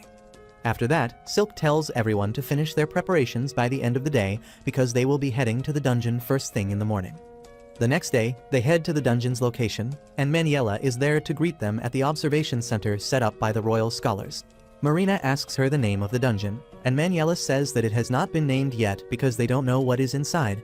She tries to encourage Marina by saying that her party might be the one to name the dungeon, and everyone gets excited on hearing this. With that, they go to the entrance of the dungeon, and Yuke starts live streaming to let the world know that Clover is going to explore a new dungeon today. The party enters the dungeon, and while Yuke and the girls are chatting excitedly about their expectations from the new dungeon, Nin finishes scouting the way ahead. Yuke asks her if she finds anything special, and the cat girl tells him that she saw something that she doesn't recognize or even understand. Everyone follows her, and Nin shows them the strange floating chains around the corner using a mirror. Even Yuke has not seen anything like it, but he suspects it to be a monster, so he tells the girls that they are going to attack it. He enchants their physical abilities before rushing at the chain monster, who begins attacking them as soon as they come in his range. Yuke uses his debuffs to slow it down, giving Marina and Nin the chance to attack it up close, but they don't do any damage at all. The monster suddenly grabs rocks and starts yeeting them at the party, so Yuke hits it with another round of debuffs. The monster attacks him in response, but Rain stops it using a thunderbolt. Just as the monster is pushed back by her attack, Marina leaps at it, unleashing her ultimate move to slash the chains and the core of the monster in half. She is really exhausted after this fight, and Yuke decides to analyze the enemy they just fought before moving ahead. Neither Rain nor Silk have a clear idea, but they tell him that the monster was like a magic creature, but it also had dark and corrupted energy like zombies. Yuke decides that it is best to let the royal scholars handle the decoding process, and he begins picking up the pieces of the monster. Rain suddenly notices a shiny ring in the rubble, and Yuke picks it up. He tries to appraise it, but doesn't find anything helpful information about it, so he leaves it for the scholars as well. After that, Nin decides to scout the region ahead quickly, and Yuke begins to worry that this dungeon might be really difficult if they faced such a strong monster right off the bat. Marina has some input about the monster, and she claims that it felt like a human. She explains that her samurai job gives her an idea about what she is killing, and Rain agrees with her because even after they killed the monster, it dropped no magic stone. While everyone is wondering what the monster really was, Nin returns after finding the staircase to the second floor. However, she shocks everyone by revealing that the stairs go up instead of down like they do in normal dungeons. Yuke is curious, but then Nin says that she found another weird thing ahead. She leads the group to a small study area that seems oddly out of place. Yuke finds a book in a drawer, and after Rain confirms that it is not cursed, he opens it, only to find that he can't read the language. He decides that they should go to the stairs and rest there before planning their next step. But as he sees the bright lights in the safe zone, he is suddenly reminded of Simon's brutal fate. The PTSD from the memory starts hurting Yuke intensely, and he cuts the live stream as he tells the girls that they should rest now. They are worried about him, and Rain puts her robe over his head to protect him from the lights before telling him to take a nap. Yuke takes up on her offer, and after sleeping on her lap for a while, he wakes up refreshed. He then tells his worried friends about how the lights reminded him of the sky on the day he fought Simon, which triggered his PTSD. The girls suddenly cling to him, offering to be his unpaid therapists, but Yuke tells them that he is fine now. After dealing with his trauma, he asks them if they should explore the first floor some more or go to the second floor, and the girls choose the second option. Yuke believes in democracy, so he decides to go with the majority, but before doing anything else, he tells them that it is lunchtime. While he starts cooking, Marina brings out another video recording drone so that they can live stream their dungeon cooking videos on another channel for maximum profit. After the lunch break, the party heads to the second floor. To their shock, the second floor is in the form of a well-maintained city that gives Yuke the flashbacks from the Infinite Darkness dungeon. He realizes that something really strange is happening here, and he tells the girls that they need to head back, when suddenly, he hears a voice telling him that he is right. Everyone gets into position to fight, and then an old wizard suddenly appears in front of them out of nowhere. He introduces himself as Loj, a poor old man who is left behind in this broken world. Yuke asks him why is he in this dungeon, and Loj is amused to learn that this place is a dungeon in their reality. He tells Yuke and the girls that this city was once called the City of Joy, but now things have changed a lot.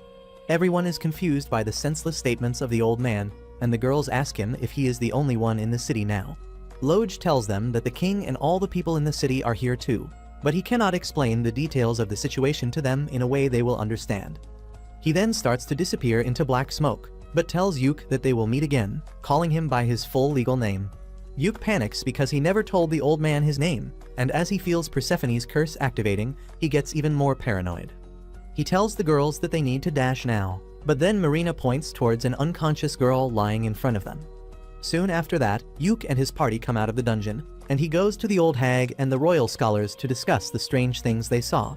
He is shocked to find that the old guy Loj didn't show up in the live stream, and the scholar thinks that Yuke and his party were hallucinating.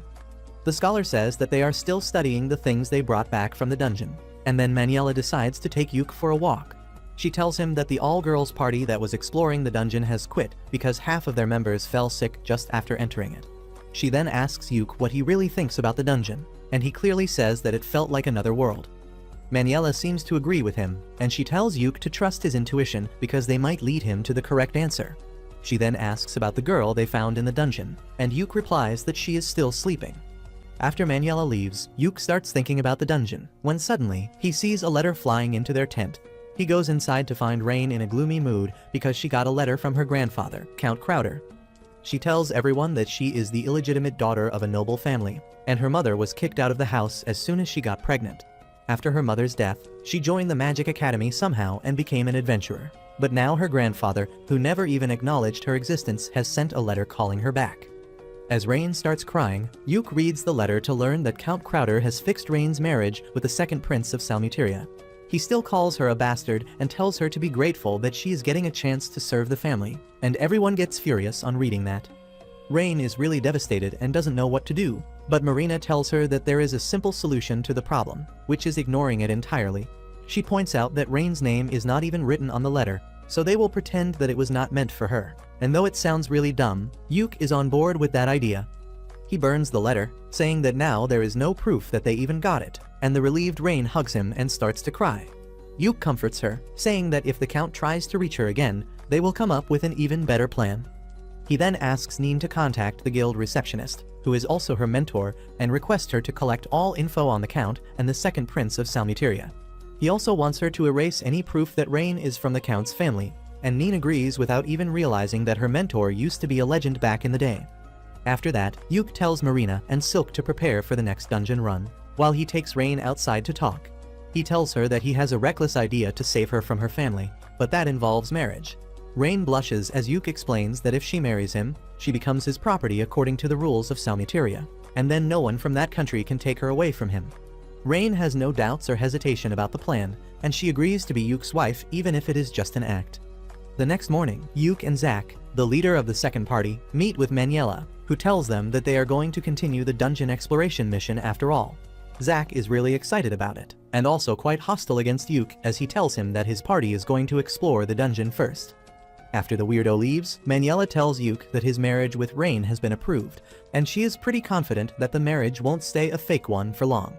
After that, Yuke and his girls head to the dungeon once again to explore the city on the second floor. Neen goes ahead to scout it as usual, and she immediately comes back running to tell everyone about a giant cocoon in the city square that looks creepy and dangerous. There is one cocoon on each pillar, and Rain senses a dark and corrupted mana being released from them, which is similar to the chain monster. Neen decides to scout the cocoons, but as she goes near them, she gets hypnotized by the cocoon's eye. Immediately after that, a mouth appears in front of the cocoon's belly, and it lunges towards Neen to swallow her whole. Luckily, Yuke saves her from becoming monster food, and once Neen is at a safe distance from the cocoons, all of them go back to sleep mode. Neen also returns to her senses, and Yuke realizes that they need to fight the monsters with ranged attacks.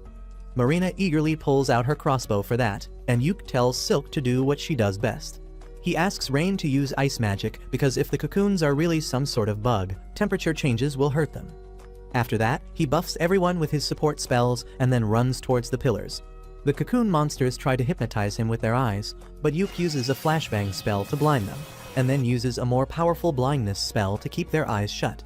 Marina and Silk immediately fire their arrows, defeating 3 of the 4 monsters. But when Rain shoots her ice magic at the last one, it proves ineffective. Marina decides to steal her kill and charges at the monster with her ultimate move, with Neen and Yuke supporting her to finish the monster. The monsters drop rings instead of magic stones, and Yuke collects them all. He then notices that Marina has been standing silently in a corner ever since defeating the last monster, and he asks her if everything is alright. She is about to tell him the truth, but then sees the camera drone, so she tells him that she needs some time to settle down. Yuke realizes what she wants, so he suggests that they rest in a nearby building and cuts off the livestream. While the group has a tea party, Marina tells them that when she cut down the cocoon monster, she felt like she was cutting a human. However, that is not the surprising part. She says that the pillar she cut down along with the monster felt like a human too, but she couldn't be certain even though she should be because of her samurai job class. Everyone is stunned to hear this, and Yuke suggests her to try cutting something in the room, but Marina says that she has already tried that, but the results were still not clear. She feels depressed and helpless, but then Silk says that she also feels something is very wrong with this place because the spirits are not communicating properly with her. She says that it somehow feels like the land of the dead that Persephone rules, and Rain agrees, saying that the mana here is not normal. Yuke agrees with all of them, and he says that they should go to the rooftop to get a better view of the city before doing anything else. Once they see the full expanse of the city from the roof, Yuke says that they will aim to enter the castle at the center of the city today, and once they explore it, they will call it a day. With that, they start walking towards the castle, but the silence of the city gives them the chills. They wonder if no one really lives here, which reminds them of the mysterious old man named Loj. While Yuke thinks he really might have been a hallucination, Rain disagrees with him because she has the sanity ring he gave her that makes her resistant to any mental effects. Everyone believes her, and they think that since Loj was real and still didn't appear on the livestream, he must be interfering with their drone cam. Suddenly, they spot Loj at the gate of the castle, and they immediately reach him, asking what is wrong with this city. Loj tells them that this city is completely fine, and the people here are saved so well that they don't need to be saved from anything ever again. Yuke asks him if the monsters they fought earlier were humans, and instead of giving him a clear answer, Loj starts a philosophical lecture on what actually is a human. Realizing that he won't answer this question, Rain asks him about the golden rings. Loj tells her that they are called the One Gold, and Rain asks what is he compiling with them. No one else understands this wizard mumbo-jumbo, but Loj warns Rain that the knowledge she is seeking will traumatize her. He tells her that she already knows what the purpose of the rings is, and then vanishes, telling Yuke and his party that they will meet again. Yuke asks him if he will tell them the truth the next time, and Loj tells him that the truth will find them in its due time. Everyone is even more confused now, but then the gates to the castle open, and they decide to explore it quickly and then head out. Later, Yuke analyzes the recorded clip and the castle's layout with the supervisor of royal scholars and Maniela. They now believe that Loj is not a hallucination, and Maniela compliments Yuke on his good work. Even the royal scholar praises him, and Yuke is taken aback by this because the man in front of him is Viscount Bodman, a renowned scholar and one of Yuke's favorite authors on dungeons. Bodman then presents the report on the gold rings and says that they were derived from humans. Yuke tells him that they already had a hunch about this because of Marina. Maniela says that if the monsters inside the dungeon are really humans, then things get tricky, because they will need to restrict the adventurers who can enter the dungeon. Yuke then tells them that Marina felt that even the pillars in the dungeon were humans, and this shocks both Maniela and Bodman. Yuke says that he brought some samples from the pillar and other places, and Maniela immediately calls an office worker and asks about the appraisal status of those samples. The man tells her that the appraisal will take one more day, but she tells him to spank the chief appraiser and tell him to get it done by the end of the day. After that, Bodman tells Yuke that he has already received a request from Rain, and his men have started producing an artifact like she requested. He then begins talking about the all-girls party that entered the dungeon but didn't make any progress because their members fell sick. He explains that the people who watched their live streams also suffered similar symptoms from mild fever to severe violent outbursts. He thinks that there is something wrong with the stream, and Yuke immediately thinks about Loj calling the second floor of the dungeon, the city tainted by twilight. He is sure that the golden light of the city is the reason behind all the problems, but there is no way to prove that right now. Bodman then tells Yuke that the country will take its time to decide what to do with the dungeon, but his party is needed to stay in the city for the time being so that they can do a few more runs. Yuke agrees to do that and leaves the tent, only to find Neen dashing towards him frantically. She informs him that the girl they found in the dungeon has woken up, and she suddenly went Super Saiyan. Yuke runs to his party's tent to see what is up, and he is astonished when he sees the girl floating in the sky while radiating a pure golden light. No one has any idea what is happening, but then the girl suddenly calls Yuk by his full legal name, saying that she was waiting for him.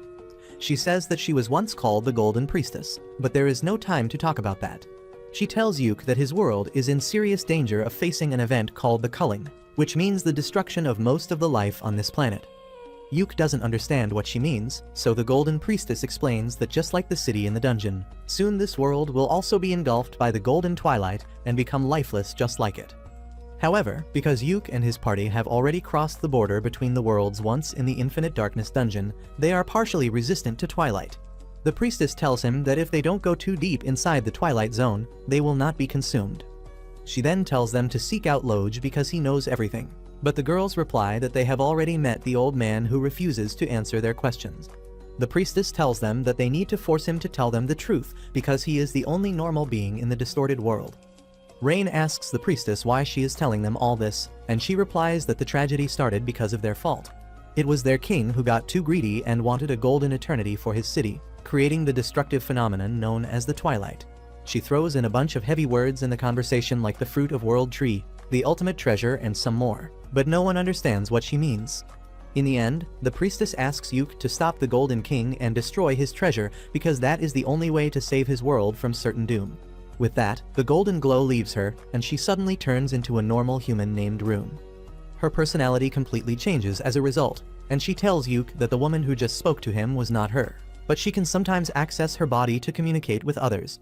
Yuk realizes that the issue is more serious than he thought, and he decides to inform the higher-ups about it immediately.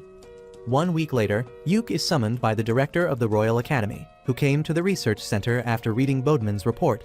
Yuk is nervous in front of him, but the director tells him to be at ease because they have something very important to discuss. Yuk starts the conversation by asking him about the culling, and the director shows him some murals that are locked deep within the Royal Treasure Hall. In the mural, a hero fights a powerful monster to save the world, but Yuk can't understand anything else because he can't read the ancient language in the mural.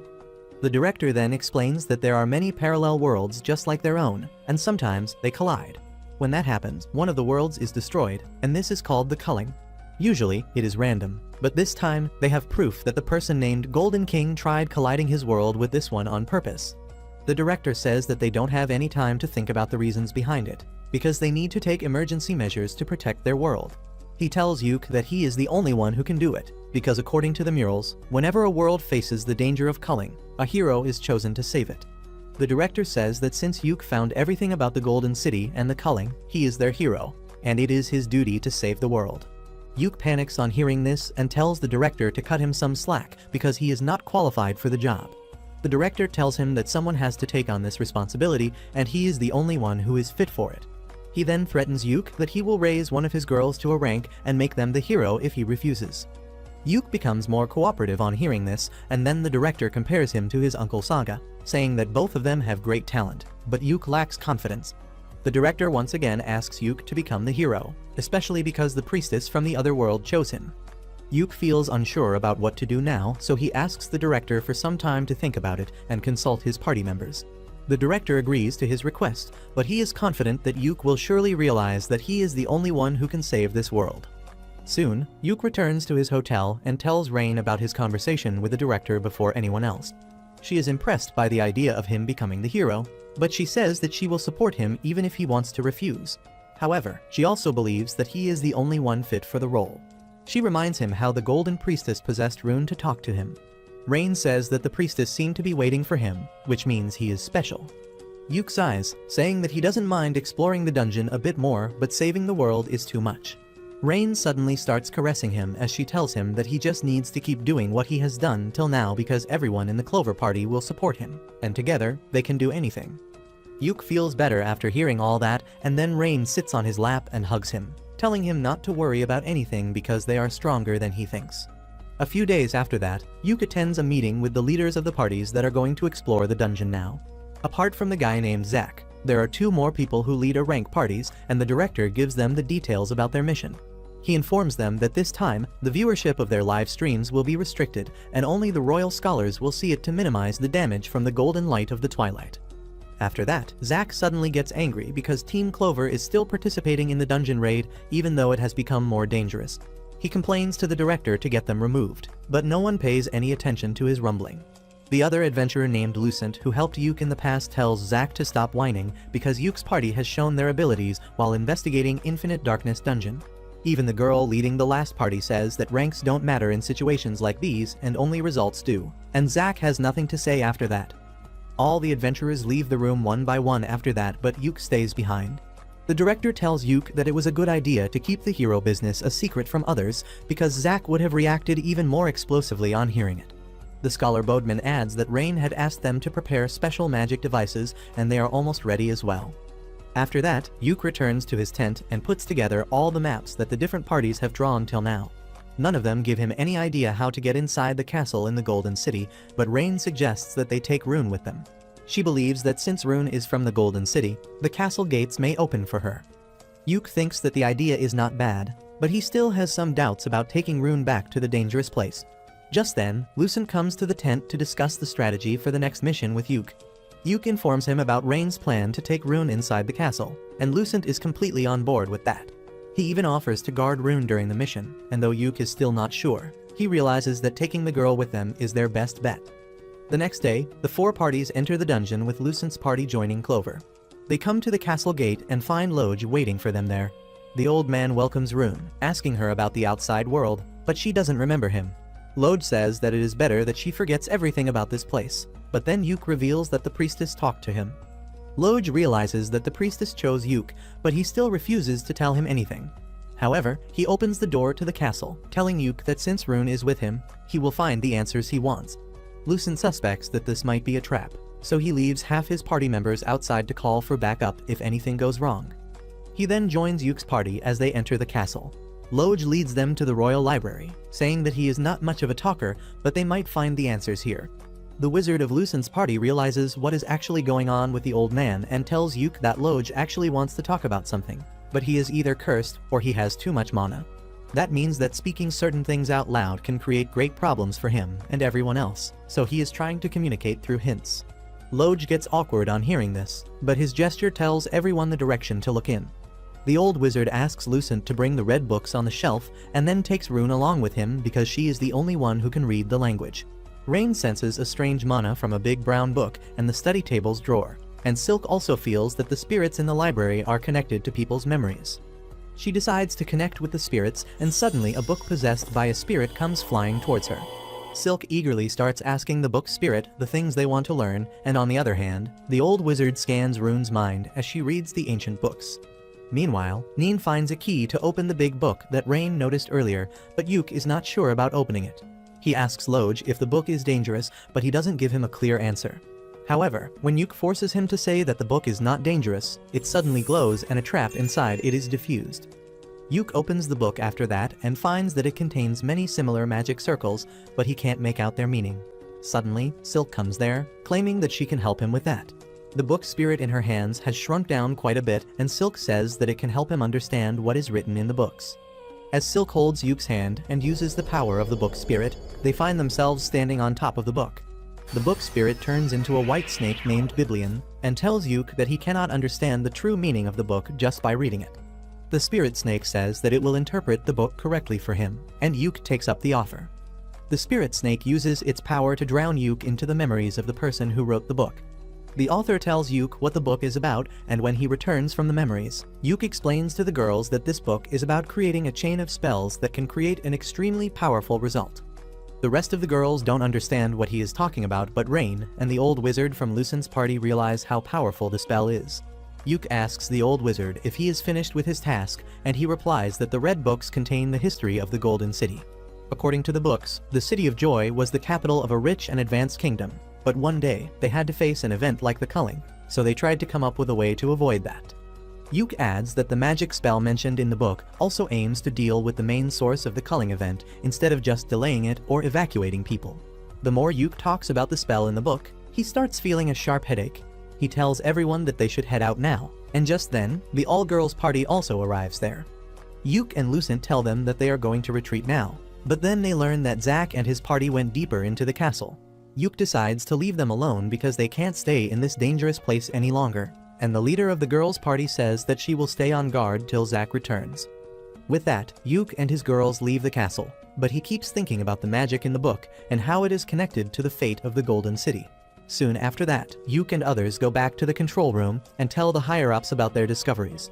They explain that the dungeon is actually a real city from a parallel world, whose king wanted to save it from twilight, so he used a special magic to take it across dimensions. However, his magic was imperfect, so he ended up turning all the people in the city into objects. He then puts a ring he got from the monsters on the special device that the scholars made on Rain's request.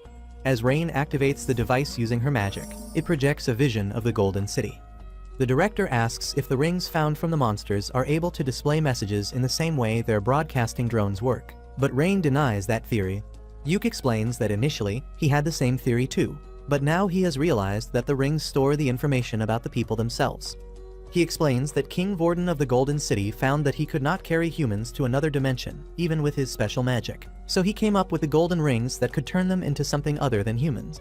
The old wizard says that this crazy idea proves that the king was already under the effect of twilight, and then presents the books he found in the library.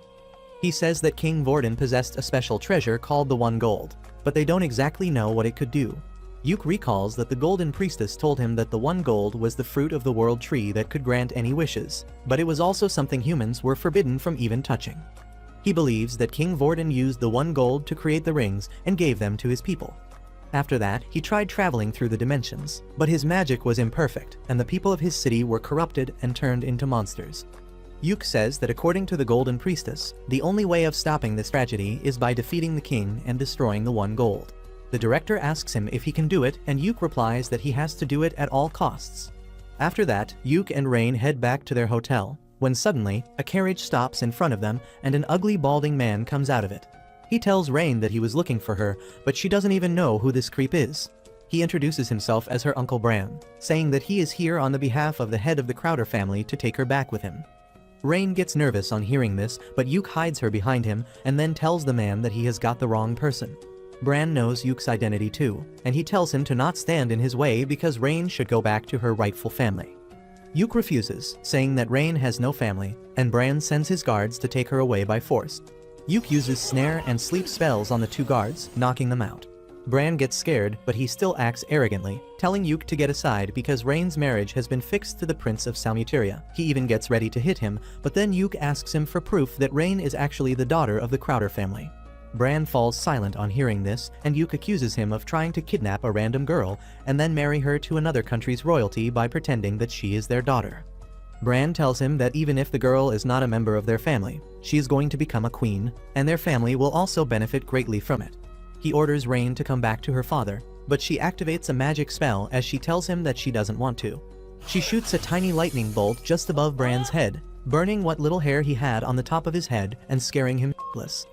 He immediately runs away after that, and Rain tells Yuk that they should head home before anyone else comes after them. Meanwhile, Bran runs straight to the second prince of Salmuteria, who asks him where is the bride he ordered. Bran nervously tells him that it will take some time because Rain has got a bad temper after becoming an adventurer. He says that she even shot a lightning bolt at him, and this shocks Prince Masmoda because women can't even leave the house without permission in his country. Anyway, he decides to give Bran some more time because he needs Rain for a special reason. He also tells him to bring all the girls she hangs out with so that she has some friends in his harem. Bran says that it will be difficult, but Masmoda increases the reward by 5 times, and the ugly bastard immediately sets out to get all the girls from Clover for his client. Unaware of this, Yuk and his girls keep forming strategies for their dungeon raid and fooling around in the hot springs. A few days later, it is time for the final mission to destroy the One Gold. But while Yuk and others are discussing the details with the old hag, they receive news that Zack's party kidnapped Rune and took her into the dungeon with them. Everyone panics on hearing this, but Yuk tells them to stay calm because they can solve this problem. He assembles the remaining 2 parties and tells them that they must catch up to Zack's party quickly, and then they can head to the deepest parts of the castle to destroy the One Gold. They rush inside the dungeon with that, but as they enter the 2nd floor, they find a huge number of cocoon monsters waiting for them. The leader of the girls' party tells Yuk that they will handle the monsters and he should go ahead and rescue Rune. Yuk objects, but Lucent tells him that he is their main character in this mission, and he must keep moving ahead to do the most important things while they just back him up. Following his advice, Yuk rushes ahead with Lucent's party while the girls fight the monsters. However, just as they reach the castle gate, they find a horde of monster knights waiting inside. Lucent tells Yuk that his party will handle them and he should go inside to deal with the 1 gold. The wizards from Lucent's party begin attacking the monsters to attract their attention, and using this chance, Yuk and his girls slip past them. They reach inside the castle soon, and Neen finds the route that Zack took. She says that he is heading straight to the throne room, which is exactly where Yuk believes the 1 gold is. As they rush towards the throne room, Yuk feels someone coming and immediately alerts his party. However, it turns out to be Loj. Yuk tells Loj that he learned a lot from the library, including details about him. Turns out that Loj is the son of King Vorden, and Rune is his niece and the king's granddaughter. Loj feels no need to hide things from Yuk now, and he says that his father made a mistake, and Rune is the key to make things right. He wishes Yuk the best of luck and then vanishes, leaving a gold ring behind. Yuk's party soon reaches the throne room's door and hears Zack laughing inside. Yuk tells them to get ready to fight, and Silk calls out the book spirit to assist her. With that, they charge inside the room and find Zack and his friends enjoying the loot they found in the royal chamber. They tell Yuk that he is too late because their party conquered the dungeon first. Yuk doesn't care about that and asks where is Rune, but then Marina tells him to look at the end of the room. Yuk is shocked as he sees King Vorden on the throne, and next to him, Rune is lying unconscious on the floor. He gets furious, thinking that Rune is hurt, but Zack tells him to stop being sentimental because she was just a tool to conquer this dungeon. He tells Yuk that he hated his party from the beginning because they are outsiders who don't even belong to this region. However, he also hates Yuk specifically because he is always surrounded by beautiful girls. All of Yuk's girls call Zack a jealous incel and tell him to get a life, which makes him even more angry, and he tells King Vorden to give them more power so they can beat the intruders in his palace. The king listens to him and activates the power of the 1 gold, freaking Yuk out as he can't predict what is going to happen next.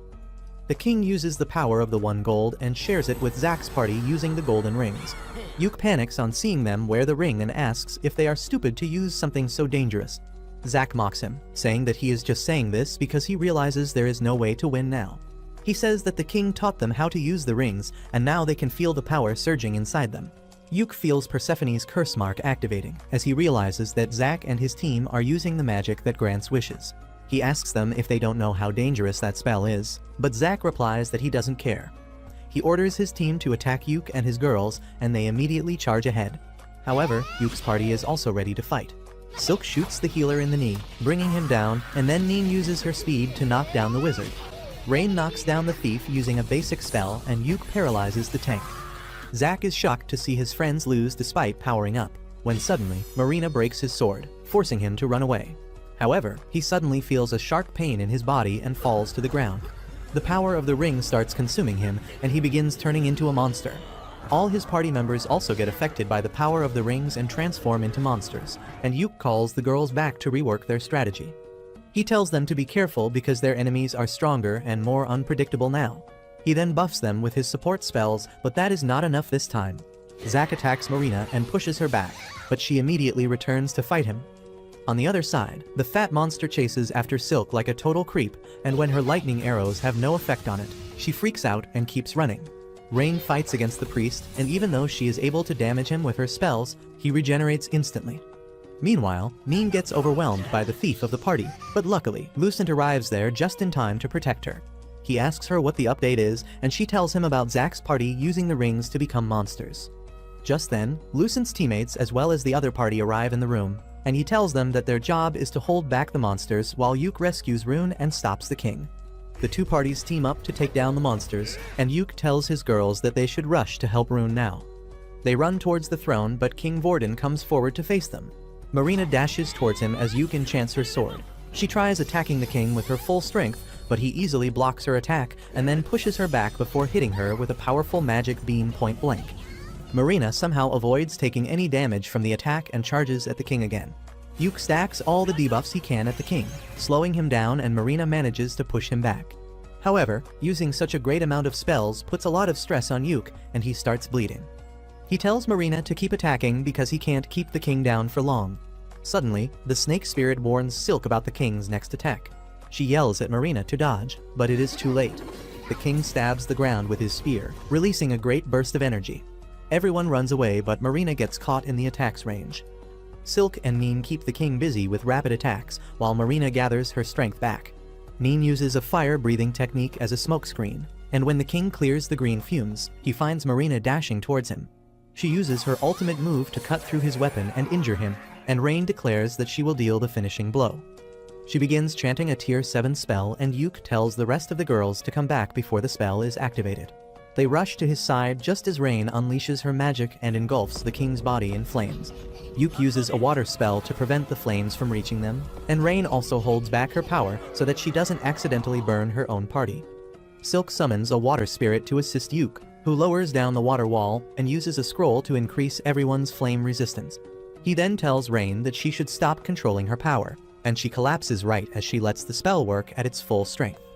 The flames around the king burn even brighter, and Yuk shields all his girls using his magic robe for a few seconds before the flames die down. He then turns around and finds that the king is still clinging on to life, but not for long. As he tries to take a step forward, the king turns into ash, and his ring falls on the ground. Rain is feeling really weak and exhausted now, so Yuk uses his special spell to recharge her mana and then also gives her some mana potions. He then decides to destroy the 1 gold, but Rune tells him to look at the ground. The king's ashes are gathering around the ring, and Yuk realizes that the 1 gold is trying to revive him. He quickly moves towards the ring and uses Persephone's power to break the ring, but that gives him a serious migraine. In the meantime, the remaining 2 parties have also finished dealing with the monsters, and they come upstairs to catch up with Yuk. They look at the 1 gold and say that once they destroy it, all will be over, but Yuk tells them that he has a feeling that they are missing something. The Wizard of Lucent's party says that they should let Yuk handle the 1 gold because only a superior red mage like him can destroy it. Lucent says that if they can't help, they should not stay here and bother Yuk either, and the other party's leader agrees with him. She asks Rune to come with them because she must be tired, but she refuses, saying that she will stay back to help Yuk. She says that she is the Golden Priestess, so she can touch the 1 gold without getting hurt, and Yuk can also do that. However, the rest of them will be exposed to the effects of the Twilight if they are present during the process, and they will lose their mind. Yuk agrees with her and says that even if things go wrong here, it will be for the best to reduce the number of victims. His girls take offense on hearing this, as they believe that Yuk is trying to sacrifice himself. While he tries to calm them down, Rain asks Rune if she is sure that they can't do anything to help. Rune tells her that Yuk is special so no one else can help him, and Rain realizes that is true. She suddenly hugs Yuk tightly, telling him that she will be waiting for him at home. Silk and Marina hug him too, but there's no space left for Neen, so she tells Yuk that she needs her hug when he gets back home safely. With that, everyone leaves the dungeon, leaving only Yuk and Rune behind. They walk towards the 1 gold and find Loj sitting on the throne. He tells Yuk that since his father is dead now, he is the official king. Yuk asks if he is going to fight him next, but Loj refuses, saying that now that the king, the priestess, and the mage are on the same side, it will finally be over. He explains that the 1 gold is the real cause of Twilight, and it has destroyed countless worlds before coming to this one, and once they destroy it, no world will face the same danger again. The 3 of them walk towards the treasure, and Loj wishes for a silent end. He then asks Yuk to use the great spell to destroy the 1 gold, and Rune supports him using the power of the Golden Priestess. While they are casting the spell, Yuk suddenly remembers how he used Persephone's power to modify his spell so that Simon would suffer for an eternity, and that makes him realize something he never thought of before. He realizes that the 1 gold is nothing but Simon, cursed to suffer for an eternity without dying. His body kept growing because it could not die, and then it transformed into the 1 gold, traveling through different worlds, sharing his curse of destruction with them. Yuk decides to put an end to Simon's misery and uses the spell to destroy the 1 gold, freeing him from the endless cycle of suffering. As soon as he uses the spell, the 1 gold shatters and the world inside the dungeon starts fading. Everything soon turns completely dark, and Yuk realizes that this dungeon was just an extension of the Infinite Darkness dungeon, which was trying to correct an anomaly within itself. Suddenly, Loj starts vanishing because now there is no need for him to exist in this world. He tells Yuk to take care of Rune for him, and then asks her to live her life freely because he and her parents have always wished for her happiness. He completely vanishes with that, and Yuk asks Rune to come with him because she is a member of his family. Meanwhile, in the real world, Yuk remains missing even days after everyone else returns from the dungeon. One day, the bald guy named Bran corners Rain on the streets again, and she immediately points her staff at him to tell him to go away. Bran is not scared of her this time because he knows her weakness. He asks Rain if she is looking for Yuk and says that he knows something that will help her find him. Rain is curious now, and Bran tells her about an artifact called Seeker's Compass that can detect the location of any object or person. The desperate Rain asks Bran how can she get it, and he tells her that the compass is with Prince Mastoma of Salmuteria, and he can take her to him so that she can negotiate about the compass directly. He tells her that if she succeeds in getting the prince on her good side without offending him, he will give her the compass, but for that, she needs to leave right now. Rain is unsure about that, but Bran tells her that nobles and royals don't have free time like peasants, and if she wants to meet a prince, she must come with him right now. He starts walking away, telling her that she is free to not trust him, but it won't be his fault if she keeps on waiting and Yuke's dead body turns up at the Adventurers Guild. Rain gives in to the emotional blackmail and agrees to go with Bran, and the fat bastard tells her that he knows she is worried about her friends, so she can write a letter to them which he will deliver later. Rain agrees to this and Bran laughs to himself, thinking that he is finally going to get rich by selling the girl to Prince Mastoma. Meanwhile, Yuke is still struggling to get out of the Infinite Darkness dungeon with Rune on his back. He feels completely lost with his sense of time, distance and direction being messed with the darkness all around him. Suddenly, he hears Rain's voice calling his name and sees a light in the distance. Yuke feels like this could be the exit and he lifts Rune in his arms as he runs into the light. The next moment, they both find themselves underwater, and Yuke grabs Rune's arm as he carries her to the surface. They are both exhausted and drenched once they reach the ground, and Yuke starts a fire to warm themselves up. He looks around and figures out that they are not far from the dungeon, and tells Rune that once their clothes are dried, they will start searching for a road that will lead them to the nearby city. They reach their inn by sunset, and the manager immediately alerts the girls as she sees Yuke coming. Marina and Silk run outside and hug Yuke tightly. They begin telling him how worried they were with teary eyes, and Yuke tells them that they are overreacting. Marina yells at him that he has been missing for 2 weeks now, and that shocks Yuke because he thought he was in the dungeon for just half a day. He suddenly realizes that time is too distorted inside the Infinite Darkness dungeon, and he was lucky that only 2 weeks passed outside because it could have been thousands of years as well. He immediately hugs the girls and apologizes for worrying them, and they start crying. After that, they go to check up on Rune, and Yuke thanks the manager for taking care of his girls in his absence. He then asks where are Rain and Neen, and everyone suddenly gets cautious. Marina and the manager take Rune inside immediately, and Yuke asks Silk if something happened. Silk nervously tells him that Rain has been missing for 2 days, and they just received a letter from her. In the letter, she writes that she is going to find Yuke and asks her friends not to worry about her. Yuke asks who delivered the letter, and when he learns that it was a servant of the guy called Bran, he gets a bad feeling about it. Silk tells him that the servant said that Rain is not coming back, and if they want to see her, they should come to Prince Mastoma's mansion in the city. She says that they were clueless about what to do without him, but Yuke comforts her, telling her that he is here now and he will handle everything. He decides to go and bring Rain back immediately, and Silk says that he should get some rest first. He replies that he will rest after bringing his best girl back, and Silk informs him that Neen has gone ahead to scout the area, so he should meet up with her there. Yuke then runs to the city, and when he reaches the prince's mansion, Neen jumps behind him, telling him that she is glad to see him after 2 weeks. Yuke pats her head and then asks where should they break in from, but she replies that the security is equally tight everywhere.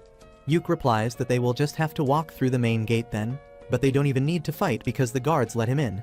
Yuke immediately goes to meet Prince Mastoma, who asks him what is he here for.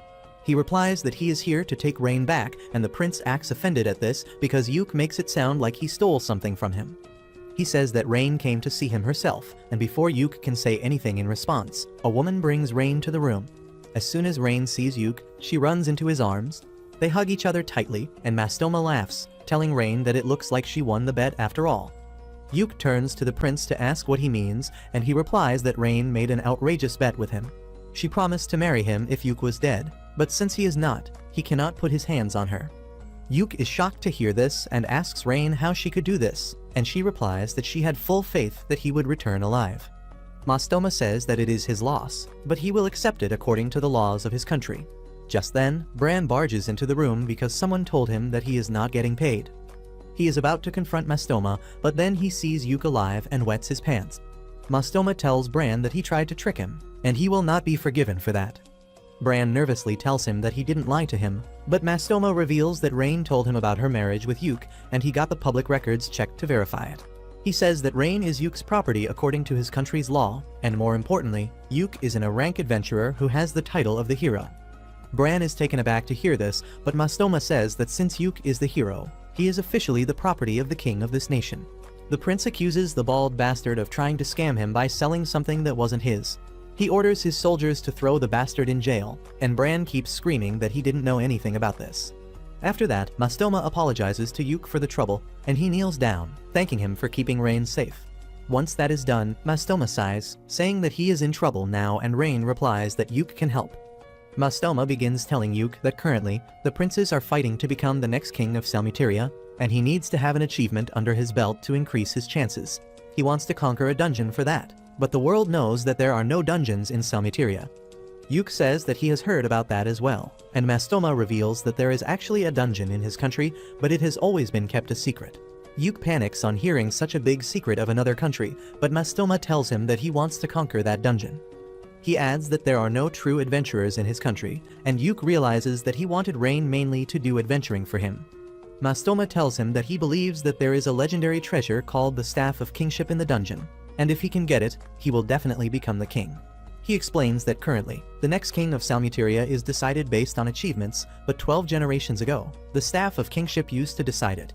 The staff went missing at the same time when the dungeon was sealed, and Mastoma is sure that it is inside it.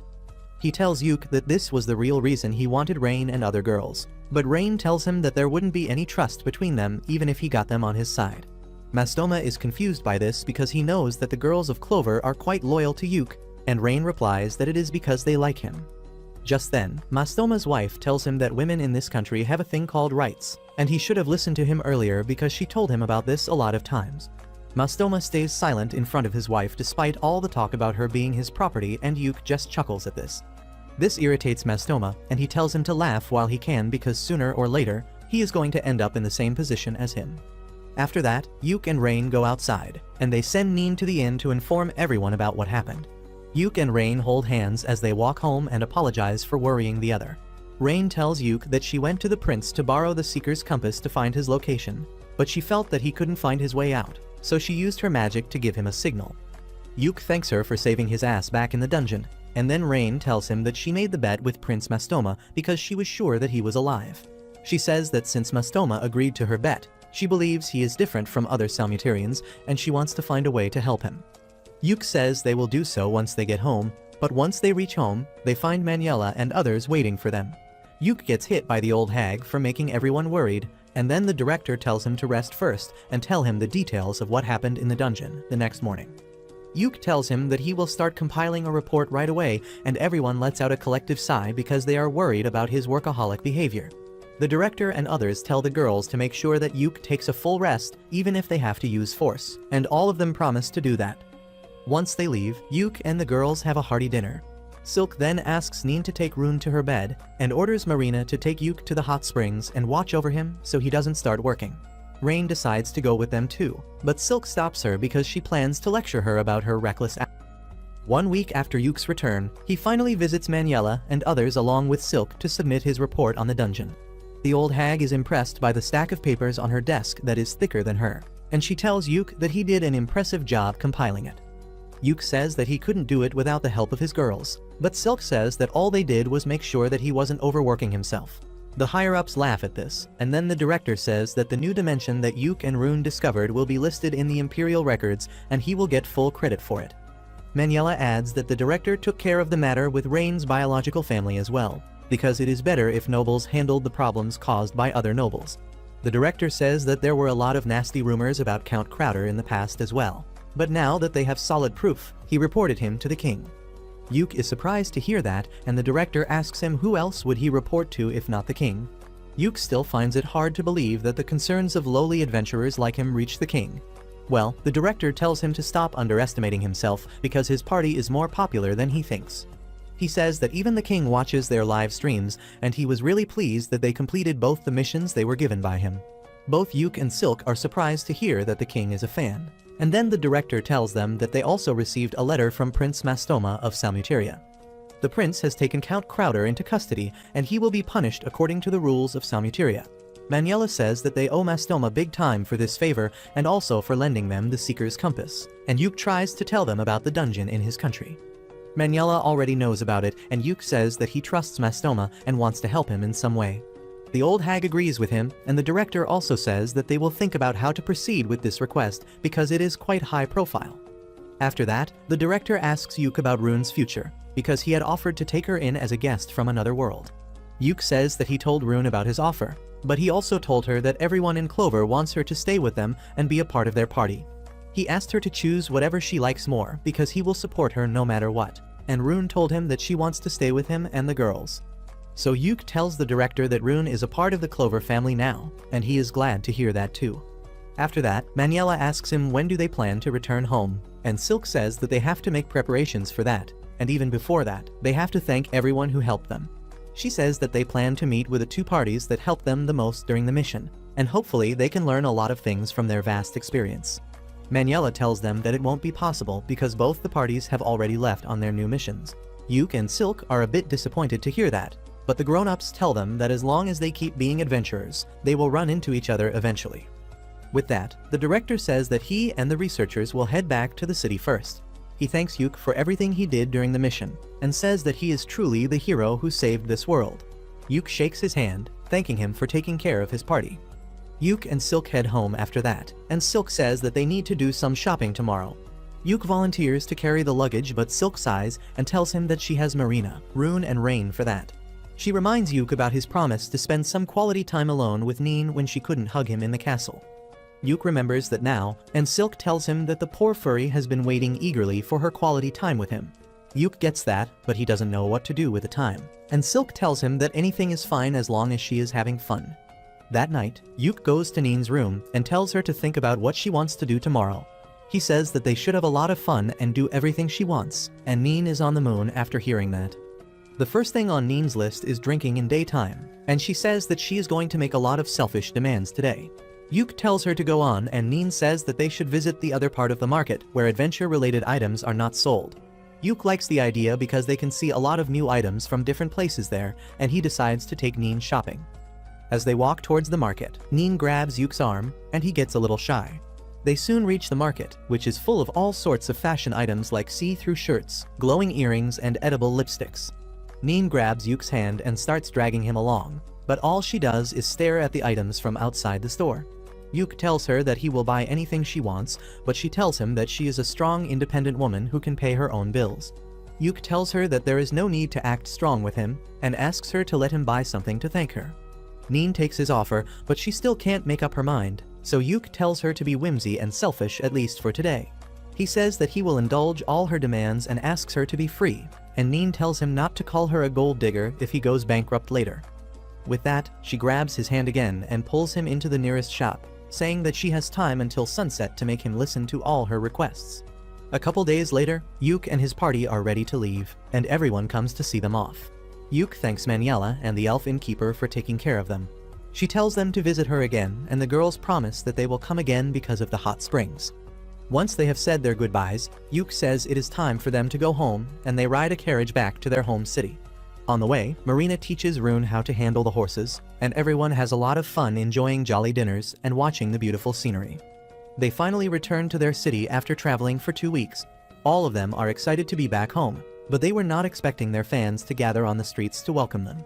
They are equally surprised and happy about this, and after greeting their fans, Yuke decides to visit the guild to report to the guildmaster. He sends the girls ahead as he enters the guild, where the receptionist Mammer welcomes him with a bright smile.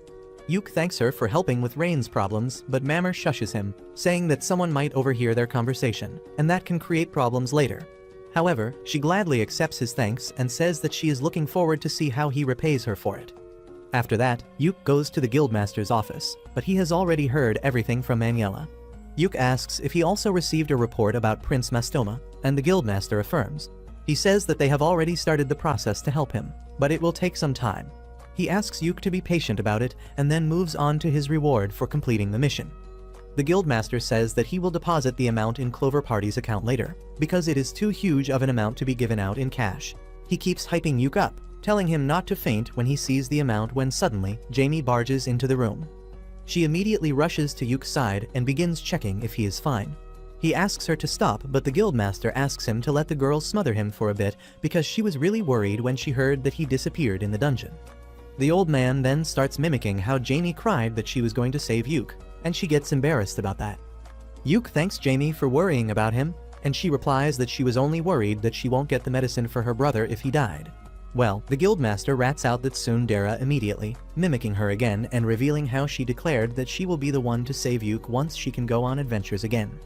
Jamie lashes at the old guy, but he just laughs because she never told him to keep it a secret.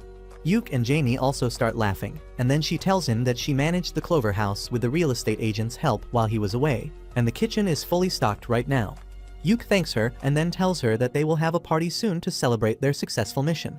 The guildmaster decides to invite himself to drink some free booze, and Yuke can't say no to him.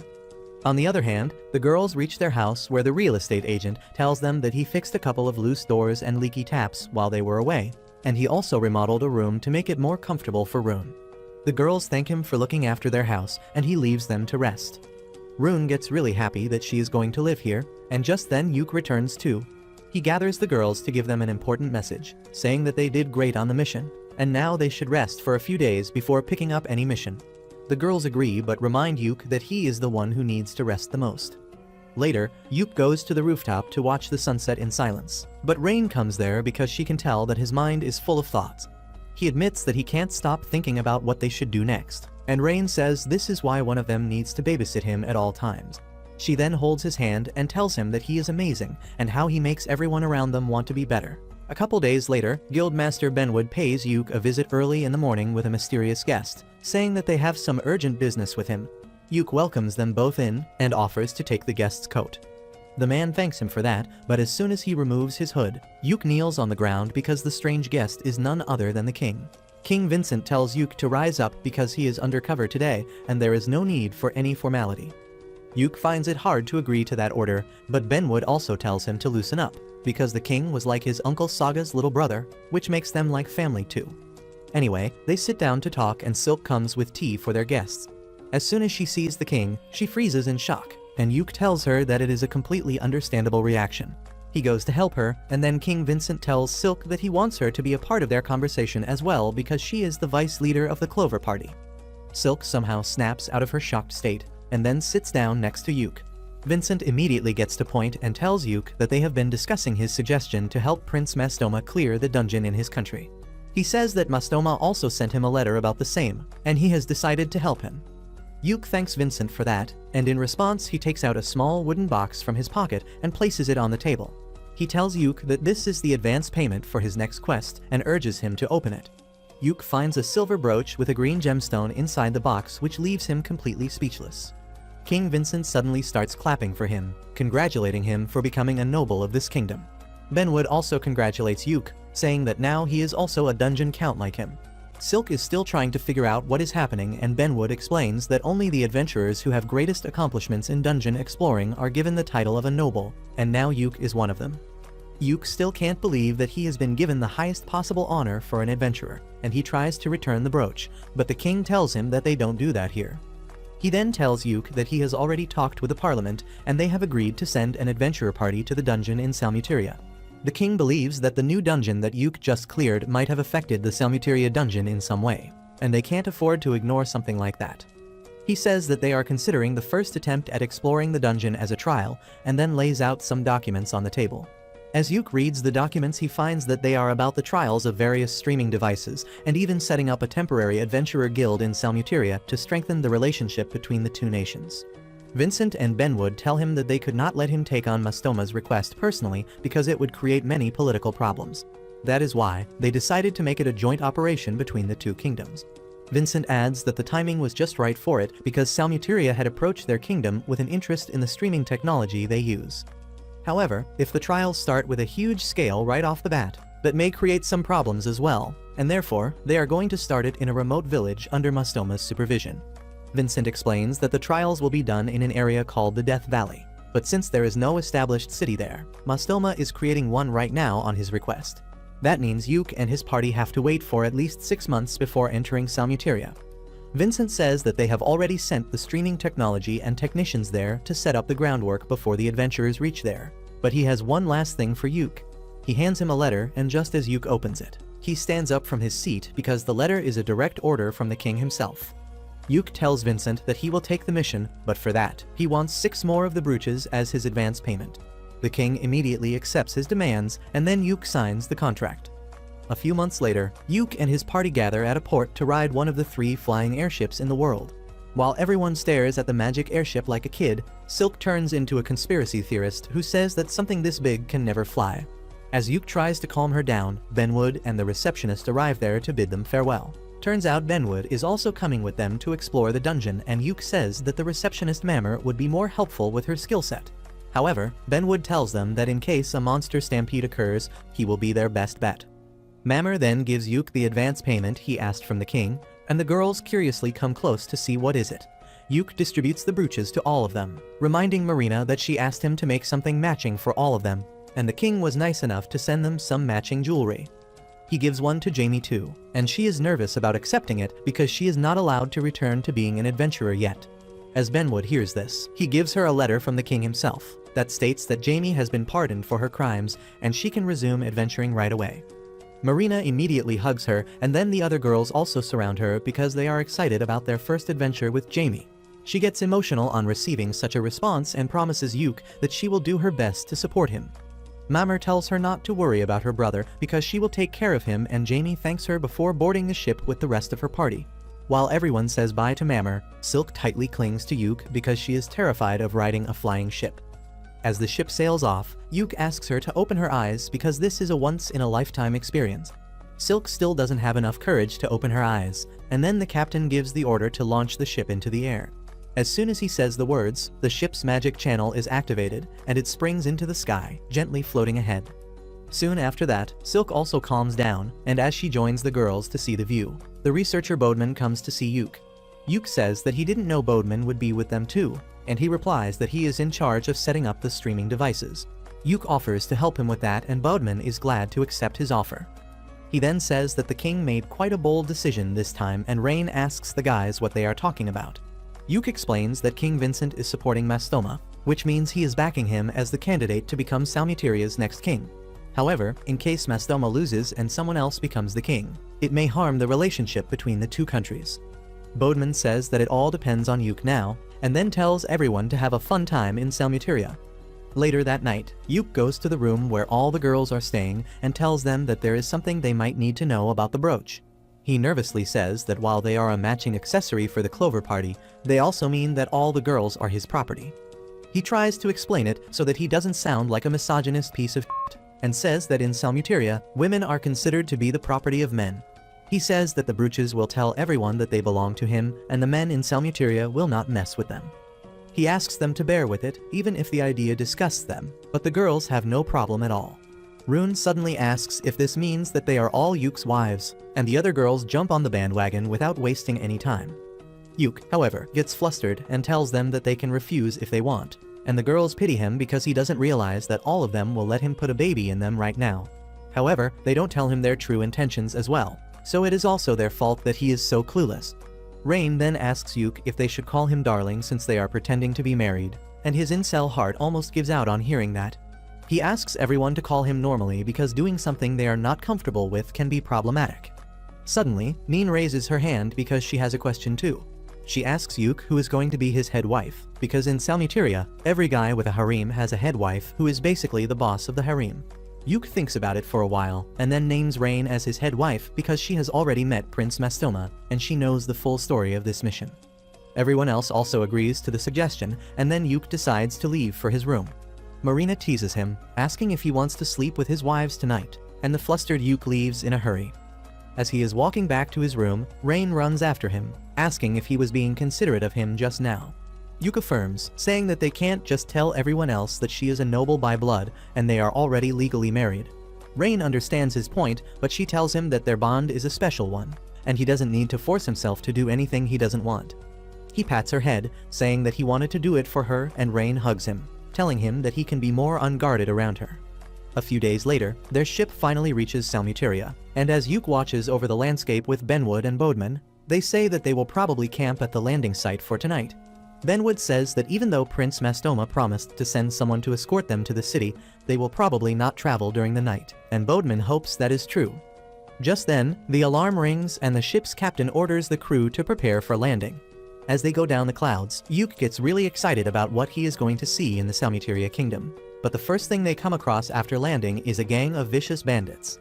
Yuk remarks that the timing of the bandits is quite suspicious, as if they already knew about them. Benwood agrees with him too, and he cracks his knuckles, saying that they should beat up the bandits to learn who sent them here. Yuk and his girls also draw their weapons to fight, and then the bandits charge at them furiously. Soon after they are done beating the bandits, Mastoma arrives there personally to welcome Yuk's team.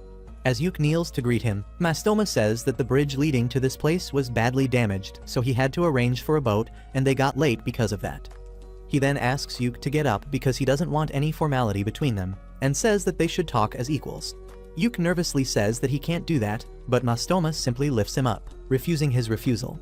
He then thanks him for his efforts in convincing the king of Welmelia to explore the dungeon, but Yuk says that he is just repaying the favor.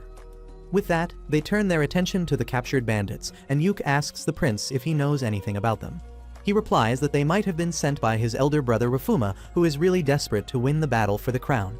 Mastoma talks about how his brother has tried to kill him many times before, but he always survived and beat him at his own game. He orders his men to take the bandits away and start interrogating them, and then warns Yuk to be more careful from now on. Yuk asks him if he can tell Benwood and others about Prince Rafuma being behind the attack, and Mastoma has no problem. After that, Mastoma again returns to the topic of Yuk being too formal with him. But then his wife steps in and translates what he actually means. She tells Yuk that her husband wants to be friends with him, and then tells Mastoma that he needs to be the one to initiate things given the power dynamics between them. Mastoma takes her advice seriously and immediately gets chummy with Yuk, telling him to call him by his name. Yuk panics, wondering how he should react to this situation, but just then Rain comes there and tells him to take Mastoma's offer. Rain starts catching up with Mastoma and his wife Marge, and after that Marge asks Yuk to be friends with her husband because she finds him quite cute when he makes an effort to connect with other people. After being pressured so many times, Yuk finally folds and agrees to be friends with Mastoma despite the difference in their status.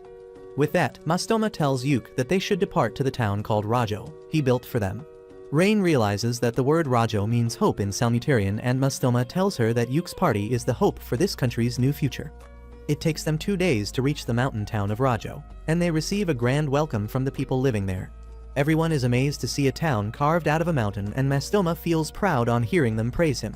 Soon after that, they reach the adventurer guild of the town, and Mastoma tells Benwood and Yuk to tell him if they need anything.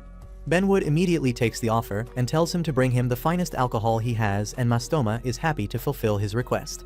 The two of them seem to hit it off immediately, but Yuk remains nervous the entire time. Next, Mastoma takes Yuk and his girls to a big and luxurious mansion, but Yuk asks him what is this for. Mastoma sighs and calls him an idiot sandwich for not realizing it, and then reveals that this is going to be the personal mansion of the ambassador of the Welmelian adventurers, and that is none other than Yuk. Everyone freaks out on hearing that, and only after that they notice that a banner with Yuk's name and title was hanging over the building all along. He says that this is too much for him, but Mastoma tells him that he needs to show off a little, because he is not just an ordinary person. He reminds Yuk that he is a noble from another country with 5 wives, and an adventurer with the title of hero. On top of that, he is also the friend of a prince of Salmutaria, and if he stays in a cheap place, some people will start talking shit about him behind his back. Yuk realizes that Mastoma wants to show his country that he is serious by giving this mansion to him as a gift, and he decides to accept it. At night, Yuk and Silk sit on a bench behind the mansion, sipping wine while staring at the night sky. Silk says that she was really thrilled earlier, but now she is feeling quite calm. Yuk tells her that they need to wait till the guild building is completely functional to proceed with their mission, but he doesn't want to sit idly. Silk suggests that they should check the market tomorrow to see the type of stuff they sell here. Yuk agrees with her and says that after that, they should learn more about the geography of this place and the type of monsters found nearby. Silk says that Mastoma told them that he knows the way to the dungeon, and they should check it out in advance as well. Yuk then asks her where the other girls are, and Silk replies that they fell asleep as soon as they hit the soft beds. Yuk then starts talking about the stars, and Silk tells him that the night sky looks different in her hometown. Yuk is curious if Silk misses her home, and she replies that she doesn't really miss it because she has him and the other girls here, but she feels nostalgic sometimes. She says that she wants to go there soon, and Yuk says that he wants to see the place too. Silk tells him that humans are not really welcome there, but she will try to get him a pass once they complete this mission. A couple days after that, the work at the guild building is finished, and Mastoma tells Yuk's party about the dungeon. He says that they have to pass through a place called the Death Valley to reach the dungeon, which serves as the tomb for one of his ancestors. Yuke says that his party will immediately start exploring Death Valley while clearing a way to the museum. Bodeman says that he will continue working on setting up the streaming devices because they need some more work. And Benwood adds that he is too busy conducting background checks on the people from Salmuteria who have applied to become an adventurer. He asks Yuke to lend Jamie to him because she helped at the guild for 6 months and has some experience with handling the paperwork. Since Jamie is fine with it, Yuke gives his permission to let her work at the guild, and he also tells Rune to stay behind and help Jamie till they need her help out in the field. Soon after that, Yuke leads his party into Death Valley, and he immediately realizes how it got its name. There are monsters everywhere, and some of them have already died because of heat and dehydration. The layout of the valley is really confusing as well, and there are no areas that are marked safe from monsters. As Yuke tries to make sense of the map, Silk warns him that something is wrong with this place because the spirit energy is really off here. That means that the Death Valley is an unstable place, and Yuke thinks that it is because of the dungeon disturbing the spirit energy. He fears that there might be a dungeon overflow or a stampede at this rate, and suddenly, the curse mark on his face activates. Rain asks him what should they do if the seal on the dungeon has worn off, and Yuke replies that they will have to inform Mastoma first before taking any action. However, he decides to continue investigating till they have solid proof and tells the girls that they are going to be camping here tonight. At night, Yuke's curse mark starts acting up even more, and he feels like it is reacting to something in the direction where the royal tomb is. Rain tells him that she can also feel something is off, and just then, Silk calls them both to discuss their plans for the next day. Everyone gathers around the fire as Yuke tells them that the goal for tomorrow is to reach the royal tomb, when suddenly, a sharp wind blows and everyone gets alert. They get up and draw their weapons because they sensed a strong monster nearby, and then Yuke's curse mark starts hurting. The girls are also scared because the presence they felt was unlike anything they have experienced before, but Yuke asks them to calm down.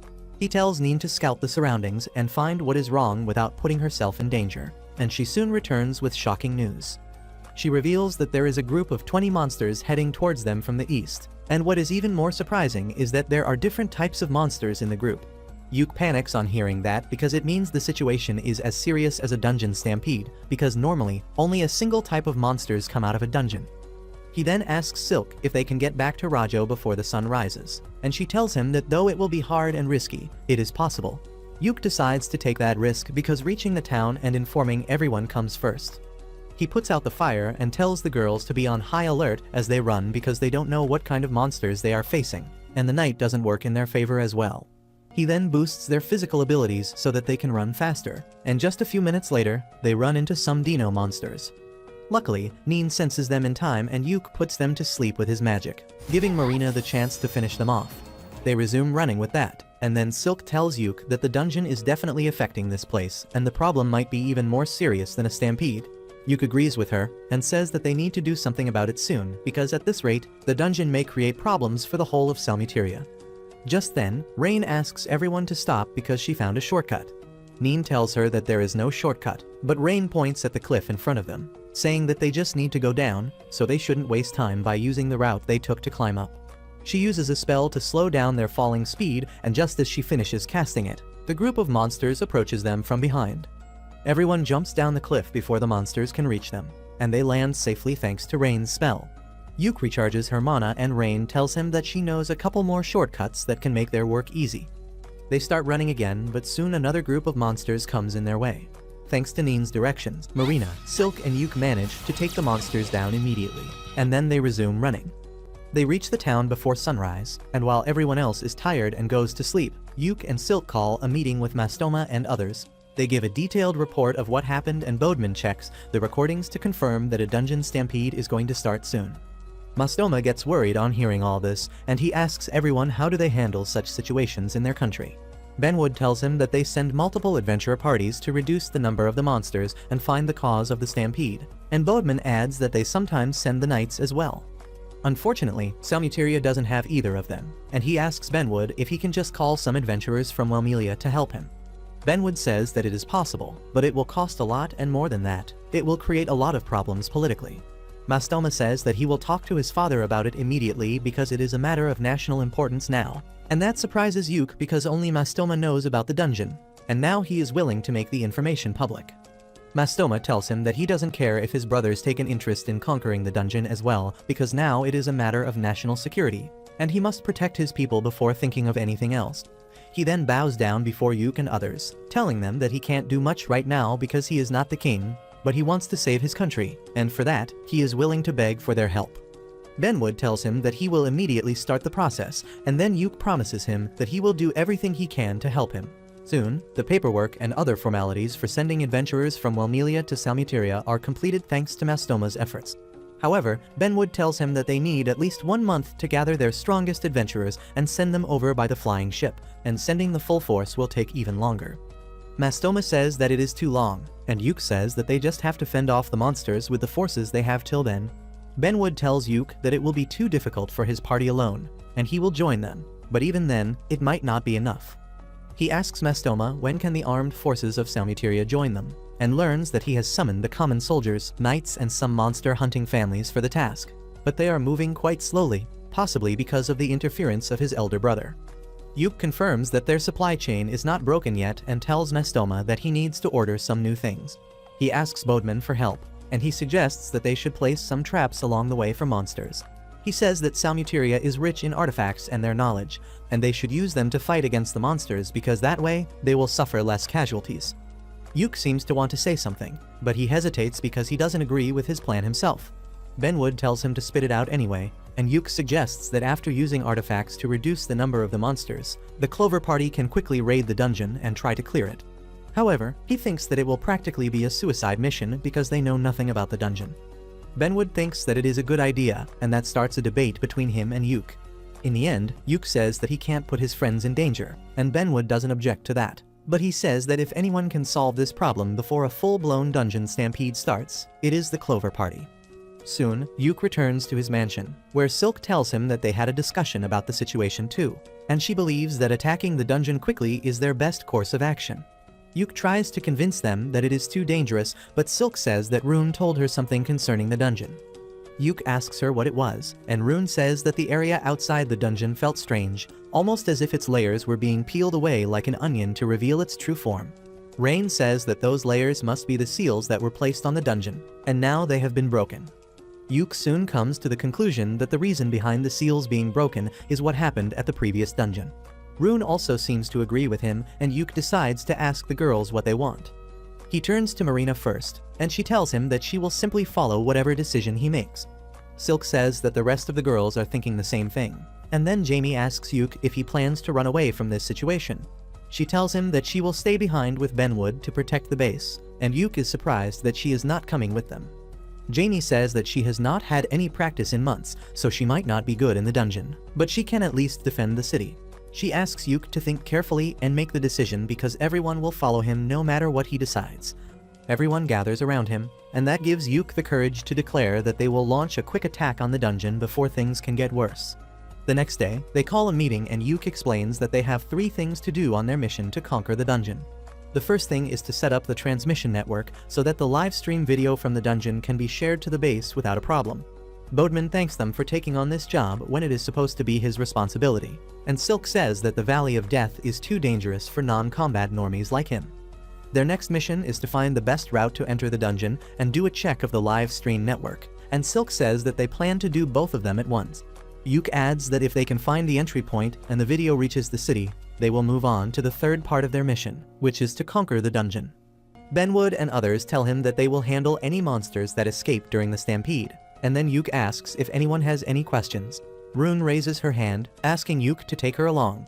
The girls try to tell her that the valley is really dangerous, but Rune says that since she is the Golden Priestess, she can sense distortion in space and time, and if she gets close to the dungeon, she might be able to figure out something. She tells Yuk that there is a lot of distortion in the dungeon here, even though it is not the same as the Golden City. She can't tell anything more than that right now, so everyone decides to let her come along. They set out on the mission the next day, and Yuk and Rain set up the artifacts to transmit the livestream.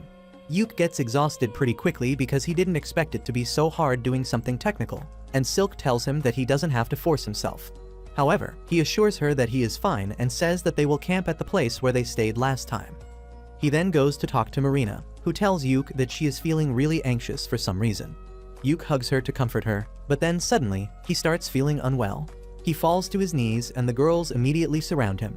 Rain realizes that his mana is disbalanced, and she helps him regain control by making him take deep breaths. Just then, Neen comes there running with an urgent news, and Yuke buffs everyone so that they can see what she found. Neen takes them to a cliff from where they can see a giant dark sphere located in the same direction as the dungeon. Yuke starts feeling uneasy after seeing it, and the curse mark on his face appears. He feels like he has seen the dark bubble somewhere else, but he can't remember where. He decides that the dark bubble is really dangerous, and they need to get away from this region immediately. He asks Silk to summon her snake spirit to learn if there is any danger here, and then tells Rune to climb on his back because they need to run. They reach at dawn, and everyone feels more relieved physically and mentally. Yuke says that they found something really interesting today, but now they have no means to launch a quick attack on the dungeon to conquer it. He thinks that they won't be able to break through the dark bubble and decides that informing Mastoma and Benwood comes first. As the sun rises, they reach the main city, and Yuke finds everyone in a state of panic. He asks a guard what happened, and learns that Prince Rafuma has arrived in the city, and he wants to seize control of the city as well as the broadcasting artifacts here. Yuke immediately decides to intervene in the matter and goes to Mastoma's office, and he can hear the two princes yelling at each other all the way from the corridor. He takes a deep breath as he opens the door, and then introduces himself to Rafuma, who mocks him for being just a king. Mastoma asks Yuke to ignore the fat bastard and give his report, and Yuke tells him about the big black barrier that is surrounding the dungeon. He says that the barrier is radiating a dark and tense energy that has made the monsters go crazy, and at this rate, a dungeon raid is out of the question. Mastoma asks Yuke more about the barrier, but he has no idea what it is. Just then, Rune arrives there in her golden priestess form and says that the black barrier is actually this world's outer sea. She explains that every world is like a bubble floating in a sea of darkness. Mastoma has heard about the multiverse theory, and he asks Rune if the sea of darkness is flowing into this world. Rune tells him that it is something else entirely, because it appears that this world has become an inverted dungeon.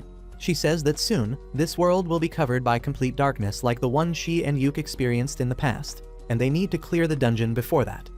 While Yuke and Mastoma are worried about this, Rafuma thinks that it is just a pile of He tells Yuke to leave his country because the problem started the moment he came here, but Mastoma tells him to go away if he can't help.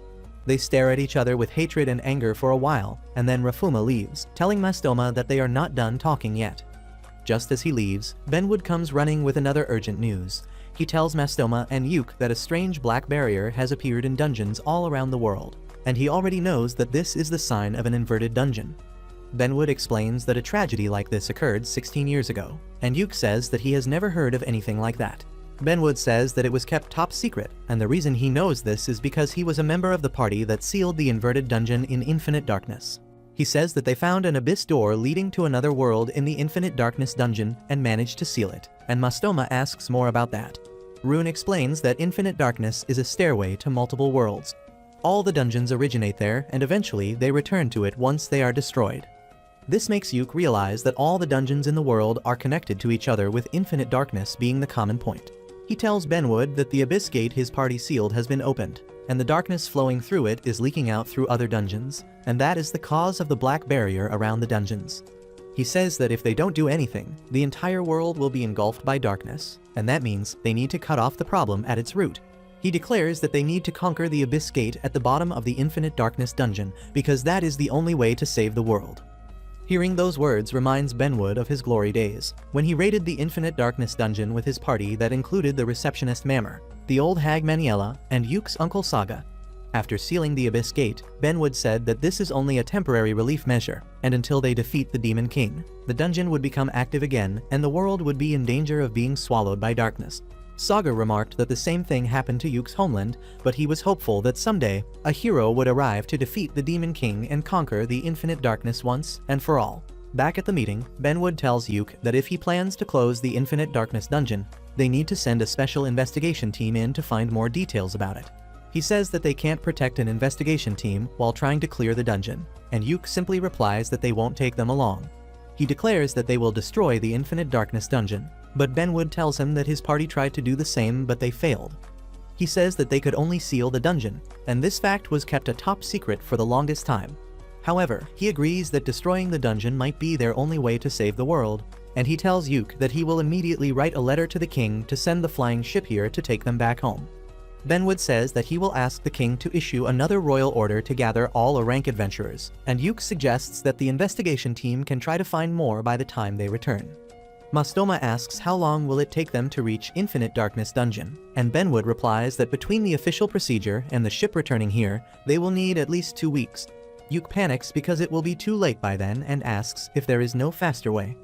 Benwood tells him to take a break now because he has been moving constantly for the last 24 hours. He tells him to take some rest before they discuss things properly, and though Yuke is still impatient, Rune tries to calm him down, telling him that Benwood is right. Mastoma also tells him to rest and calm his mind before thinking about the problem, and since everyone insists, Yuke decides to take a break. At night as Yuke is trying to sleep, he suddenly recalls Rune saying that all dungeons in the world are connected to infinite darkness, and he suddenly realizes a way to reach it quickly. He immediately runs to Mastoma's palace to wake him up and tells him that he will enter the Infinite Darkness dungeon through the dungeon in Salmuteria. Mastoma is not even sure if this will work, but he promises to lend Yuke the Seeker's Compass that can help him find his way inside the dangerous dungeon.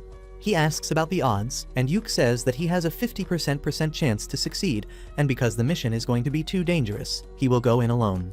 Mastoma asks him if he has some kind of death wish, but Yuke reveals that he has got the blessing of an evil god from another world that will keep him safe. He says that with the Seeker's Compass, he will find a way to infinite darkness, and Mastoma likes the plan. He agrees to support him, but before doing that, he tells Yuke to go and discuss this stuff with his harem because he shouldn't be risking his life without letting them know the risks. He then points at Rain, who heard Yuke running and chased after him, and Yuke panics on seeing her. Rain is really pissed at him for trying to do something so risky without telling anyone, and she tells him to be prepared for a lecture when they reach home. She thanks Mastoma for trying to talk some sense into Yuke, and with that, the two of them go back to their mansion. Rain keeps pouting and sulking all the way, and to make her forget why she is even angry, Yuke, the smooth criminal, hugs her from behind. They start flirting with each other, and then share their first kiss.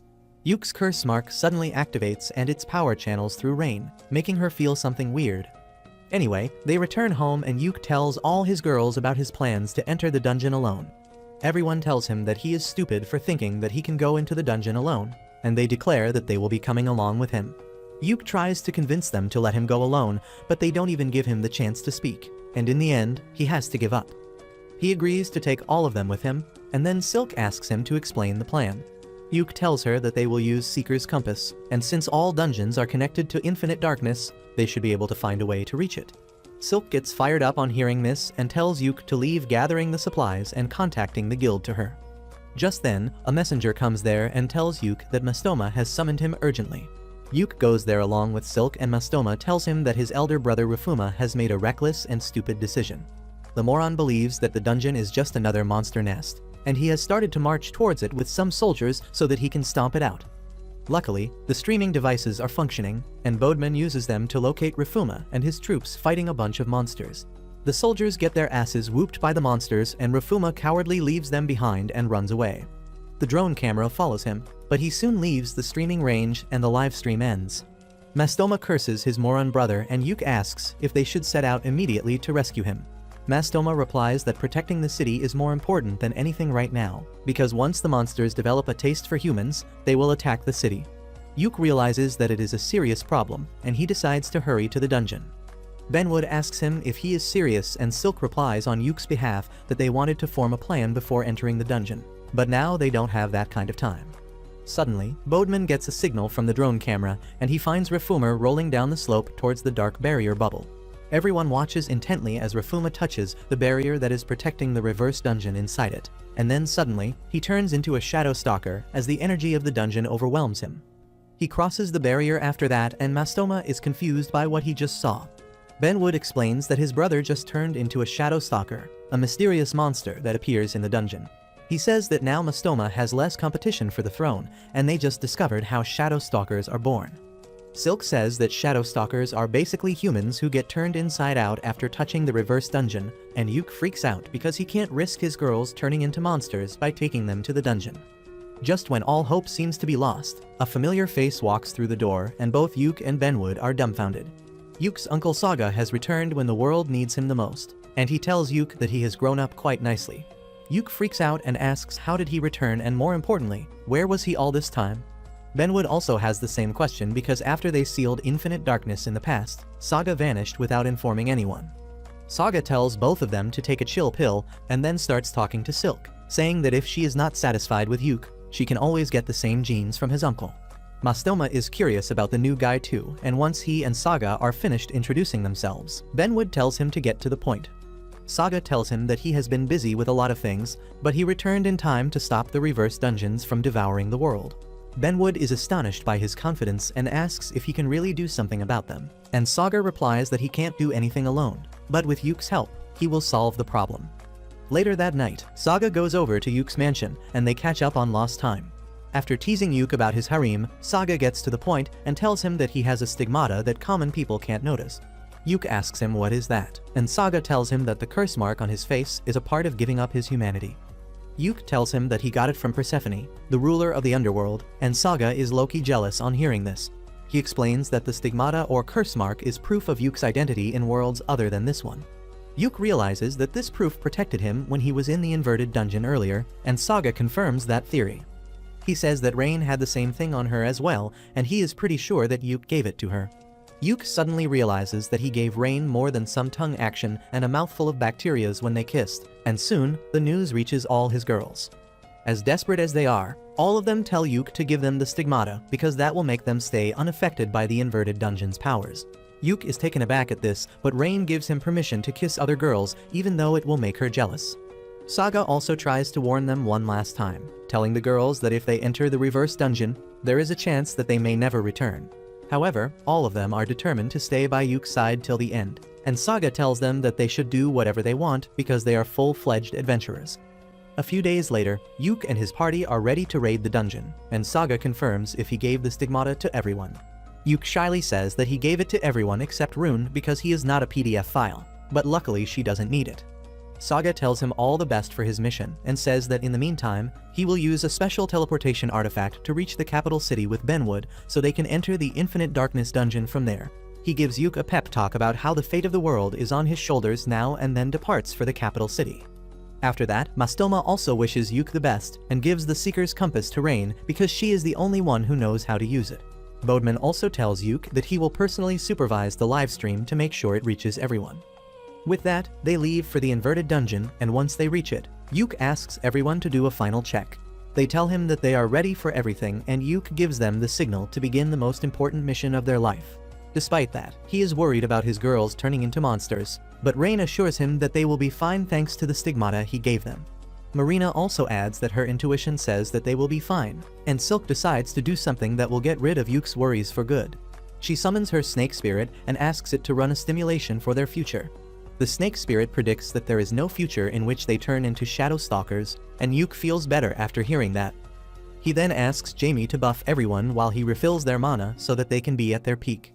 Next, he tells the girls that they will hold hands while entering the reverse dungeon, because if it has already turned into the infinite darkness, anyone who gets separated will get lost. Rain immediately grabs his left hand because she is his main girl, and Silk grabs his right hand because she is the party's vice leader. The rest of the girls hold their hands and they walk towards the barrier together. Yuke is still anxious about it, but they pass through the black bubble without any difficulty, and once they reach inside, everyone is perfectly fine. They are in the dark space of the reverse dungeon, and Yuke activates the livestream drones, hoping that they can still broadcast the video to the outside world. The video does indeed reach the outside world, and everyone eagerly watches as Rain pulls out the Seeker's Compass to find the location of the entrance to the Infinite Darkness dungeon. She soon gets the location and leads everyone towards the entrance, and Jamie asks Yuke more about this place because he has been here once. He tells her that this dark world is a part of the Infinite Darkness dungeon, and if they can picture their destination and focus on it hard enough, they will surely find a way out. Just as they are talking about that subject, Rain feels something weird and stops. Everyone else gets alert as they see lights of different colors flashing in the air. The flashes become wider and brighter, eventually enclosing the entire party, and then suddenly, they find themselves in a different place. No one understands what is going on, but Neen remarks that this place looks exactly like Death Valley, but the vegetation is new. Yuke wonders if this is how the valley looked in the past, or if it is a prediction about how it will look in the future, but Rune believes that it is how the valley can potentially become. Her words make Yuke think hard, and he says that there must be a reason dungeons exist, and his first guess is that someone wished hard enough to manifest them into reality. The other guess is that they are a memory of the land itself. Marina pretends that she understands all of that, and Neen decides to scout the area before making a move. Yuke asks Rain and Jamie to use their telescopic eye magic to see if they can find anything, and Rain immediately tells him to lift her up. So Yuke lets her sit on his shoulder, sandwiching his face with her thighs, and Jamie tells them to get a room already. Anyway, Jamie flies high in the sky to get herself a better view of the place and then uses the telescopic view to see if there is anything worth noticing. Rain also uses the spell, but neither of them find anything remarkable. Just then, Jamie returns and she proves out to be the only one with the skills to gather information. She tells Yuke that the royal tomb is exposed and it is surrounded by monsters that look like shadow stalkers. Yuke realizes that the entrance to infinite darkness lies inside the tomb and the monsters are protecting it. He says that they don't have any other choice but to go to the tomb, but that makes Marina worried. Yuke asks her if she is fine, and she replies that she is okay, but it is clear that she is really troubled by something. Yuke hugs her to comfort her and then asks to reveal what is bothering her. Marina says that she is scared about the thought of fighting the shadow stalkers because they might be normal people. Yuke tells her that he understands her fears, but then he asks her how would she feel if she turned into a shadow stalker and attacked them. Marina replies that she would feel awful and would want someone to stop her quickly. Yuke smiles, saying that the people who became shadow stalkers must feel the same way, so it is their duty to stop them. Marina feels better on hearing that, and the party finally starts moving towards the royal tomb. They stop at the edge of the forest because the shadow stalkers are just up ahead. Yuke asks if anyone has plans on how to deal with them, and Jamie suggests that they use a diversion to lead them elsewhere. Yuke wonders if it would even work, but then suddenly, he realizes something. He reminds Jamie about the time they rescued her from the Infinite Darkness dungeon. There were shadow stalkers in the dungeon that time, but they did not attack them. Instead, they only attacked Simon, who was hit by his magic spell that was boosted using Persephone's curse mark. Yuke thinks that the shadow stalkers were reacting violently to the power of the curse mark, and that is why he is the only one who can become the decoy. Soon, Yuke reaches the entrance of the royal tomb and a group of shadow stalkers is casually hanging out there. At the same time, Silk and the rest of the girls reach closer to the gate and signal Yuke to start acting like a decoy. Yuke immediately unleashes his magic, chanting the spell to launch his prismatic missile at the shadow stalkers, who spot him and respond to his magic. They rush towards him without paying attention to anything else, and using this chance, the girls slip inside the tomb. On the other hand, the monsters reach Yuke just before he finishes his spell, but it turns out that it was just a clone created using an artifact. The artifact is destroyed by the attack of the shadow stalkers, but in that time, Yuke has reached the gate where Silk is waiting for him. They head inside together and join the rest of the team, and then start their journey with Neen in the lead. They soon come to a fork in the road, and Rain uses the Seeker's compass to find the right way. He asks everyone to be more careful from now on, and the girls laugh, telling him that he is being too serious. Well, they soon learn that he was right because they run into a group of shadow stalkers. Rain starts the attack by shooting a fireball at them, but that doesn't stop the shadow stalkers. Jamie follows up by attacking them with energy bolts and Marina deals the finishing blow. However, Silk points out that there are more monsters ahead and they don't have time to relax. Only one boss-level shadow stalker comes out of the darkness, and it is Rafuma himself. Yuke tries to see if he can talk some sense into the corrupted prince, but it is useless, so he decides to finish him quickly. He tells Marina to attack first, and she tackles Rafuma, making him lose his balance. Silk immediately shoots him with some ice arrows, freezing him in his place, and then Neen throws her dagger at him for a headshot. Finally, Marina uses her ultimate move to finish him off. With that, they find the staircase leading them to the next floor, and Yuke is curious about what they will find next. Rune remarks that there is a dimensional boundary here, and explains that the stairs give off a completely different vibe compared to the dungeon floors. Yuke had never thought of that before, but he wonders if this is the reason why monsters can't come to the stairs in safe zones. Yuke praises Rune and asks her to tell him if she senses anything. But then everyone feels a strange wave washing over them, and the next moment, they find themselves in a bar at the Adventurers Guild in their hometown. Yuke tells everyone to stay on guard because they are still inside the dungeon, and this place has been made using their memories.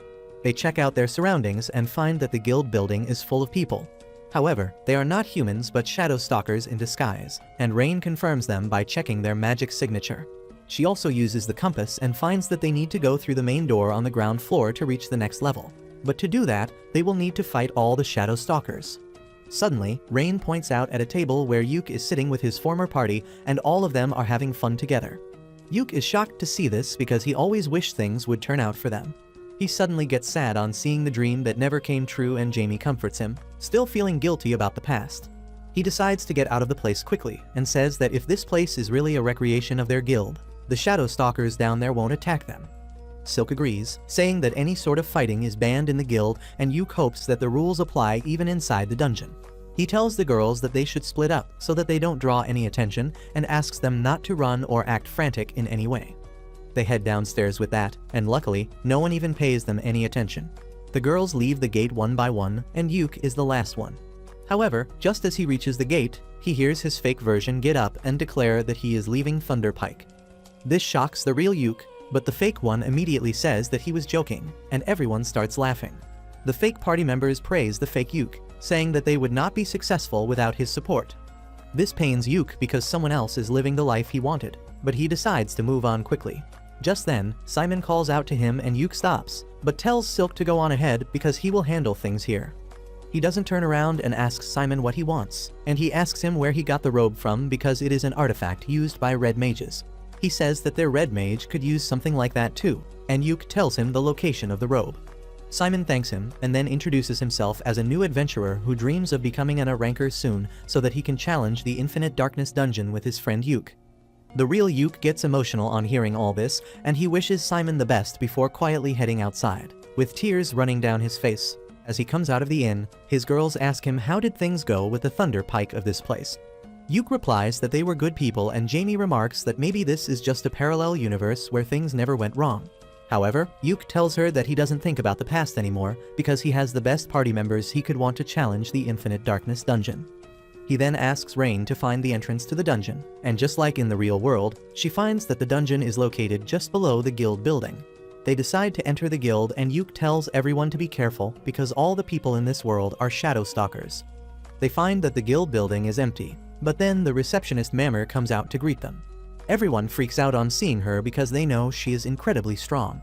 Mammer tells them that they can't enter through the door because they don't have the authorization for it, and Yuke immediately reaches for his sword as he requests her to let them pass through. Mammer just chuckles as she tells him that she was joking earlier, and he can pass through. Yuke is surprised by her reaction, but then Rain and Rune tell him that she is the real Mammer and not a disguised shadow stalker. Yuke quickly apologizes for trying to threaten her, and she acts like she is disappointed in him. She tells him that she found her shadow stalker duplicate and already took care of it. Yuke asks her if Saga and Benwood have reached the city, and Mammer affirms, saying that they sent her here to find them. She is surprised because she found Yuke by following Saga's direction exactly, and Yuke starts to realize what is going on.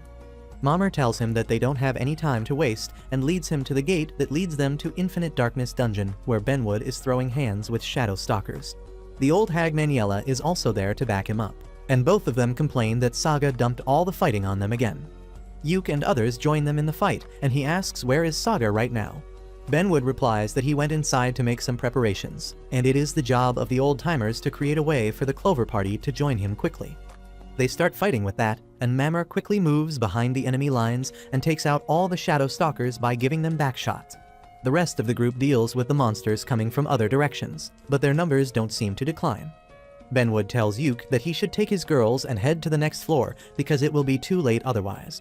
Yuke is worried about Benwood and others if he leaves now, but the old-timers tell him that they are still stronger than him despite their age. As they get ready to live their glory days and kick some serious ass again, another old badass joins their team. It is Moria, the wizard from Lucent's party, who teleports into the dungeon out of nowhere. The surprised Yuke asks him what is he doing here, and Moria tells him that he used to be a part of a legendary party in the past, and Saga asked him to come here and support his friends. What is more, he used to be the hero before Yuke, and that is surprising news for everyone. Benwood and others are assured of their safe victory now that Moria is with them, and the old wizard immediately uses a level 7 spell to play Fruit Ninja with Shadow Stalkers, defeating a bunch of them instantly. The other oldies also join him, quickly taking down the Shadow Stalkers, and using this chance, Yuke leads his party through the door. They arrive at the distorted tunnel in the Infinite Darkness dungeon, and the girls are worried about Benwood and others. Yuke assures him that they won't go down so easily, and they should focus more on their mission here. They soon cross the first floor and travel down the stairs to reach the second floor, which is once again the same grassland where they met Persephone. As they cross her cottage, Rain and Silk start feeling something unusual. They say that this place gave off a creepy vibe in the past too, but it was not so bad the last time. Rune also adds that the rules of different worlds are flowing here, which makes it really unstable. They quickly cross the floor and reach the door to the next floor, which looks like the door to the boss floor of the mining town dungeon they once cleared. They remember that they fought a steel crab inside the dungeon, and Yuke suddenly realizes that the landscape of the dungeon is being influenced by their memories. Marina says that back in the past, Yuke swallowed the boss monster himself, but this time, they will help him fight it too. With that, they enter the boss room and the fight with the giant crab monster immediately begins. While Rain and Jamie load up their magic spells at the back, Marina rushes to stall the crab and Yuke puts all sorts of debuffs on it. Rain soon prepares her spell and Pikachu's the crap out of the steel, and then Jamie hits it with a powerful sandstorm. Silk also shoots some power arrows at the crab, then Neem pokes its eye with a knife and then uses a ninja technique to make it explode. Marina deals the finishing blow to the crab's head, killing it. After the fight ends, Yuke asks everyone to report their status, and they tell him that they are all fine. Soon, they reach the next floor, and the intensity of the place makes them feel like they are quite close to the abyss gate at the bottom of the dungeon. Rune warns Yuke to be careful, and he also realizes that the vibe of this place is not good at all. She says that another world seems to be clashing with this floor right now, and Yuke asks everyone to be even more careful. Suddenly, the sky starts turning dark, and before they can realize it, darkness engulfs everything. Rain quickly grabs Yuke's hand in the commotion, and when the darkness decreases, both of them are nowhere to be seen. Even Rune can't find any traces of where they went, and everyone panics. They turn to Silk because she is the leader in Yuke's absence, and she gets a prophecy from her snake spirit, who tells her that they will meet Yuke and Rain again. Silk tells everyone that they should keep moving forward and have faith that Yuke and Rain will be safe. Meanwhile, Yuke is teleported to the same dark space from where they entered the dungeon, and then suddenly, the landscape around him changes into a village he is quite familiar with. On top of that, Yuke finds that he has become a child again, and just then, his mom comes there to pick him up. He can't process what is happening when the sky suddenly darkens. His mom tells him that they need to get back home quickly, but Yuke realizes what is going to happen next. He grabs her hand and starts running in the opposite direction, but he doesn't succeed in his mission, as the black bubble barrier keeps expanding in his direction, and it converts his mom into a shadow stalker. Yuke falls to the ground in panic, and then his mom grabs his leg, turning him into a monster too. However, before he can be fully converted, Rain arrives there and pulls him back, telling him not to leave her. Yuke suddenly turns to his normal self, and the very next moment, the scenery around him returns to the endless darkness of the reverse dungeon. His transformation is also reversed, but he is still suffering from the panic attack. Rain helps him calm down, saying that he almost turned into a shadow stalker because of the dungeon's trick. However, since she instinctively grabbed his hand when it got dark, she was able to come here with him and save him. She hugs him, saying that she would lose everything if he turned into a shadow stalker, and Yuke thanks her for saving him. They decide to regroup with the rest of the girls, and Rain follows the compass to find their way out of this dimension that has changed a lot. There are stars in the background and planets that are quite close to them. As they keep walking, Rain notices the troubled look on Yuke's face and asks him what is bothering him. He nervously replies that he can't tell anyone about it no matter how much he wants, and she says that he can tell her anything. Yuke says that if he tells her the truth, he will be taking advantage of her kindness, but Rain tells him that she won't mind him taking advantage of her in any way. She tries convincing him that it won't be a burden to her, but in the end, she lets him keep his secrets. They resume their journey with that, and soon reach the rest of their team. They are glad to see each other, and as Yuke is talking about the same old, how he is happy to see that all of them are safe, Marina suddenly tackles him like a linebacker. She tells him that she was really worried about his safety, after breaking a few of his bones, and just then, Saga stretches his arm to help him up. Yuke is surprised to see him there, and then everyone tells him how worried they were one by one.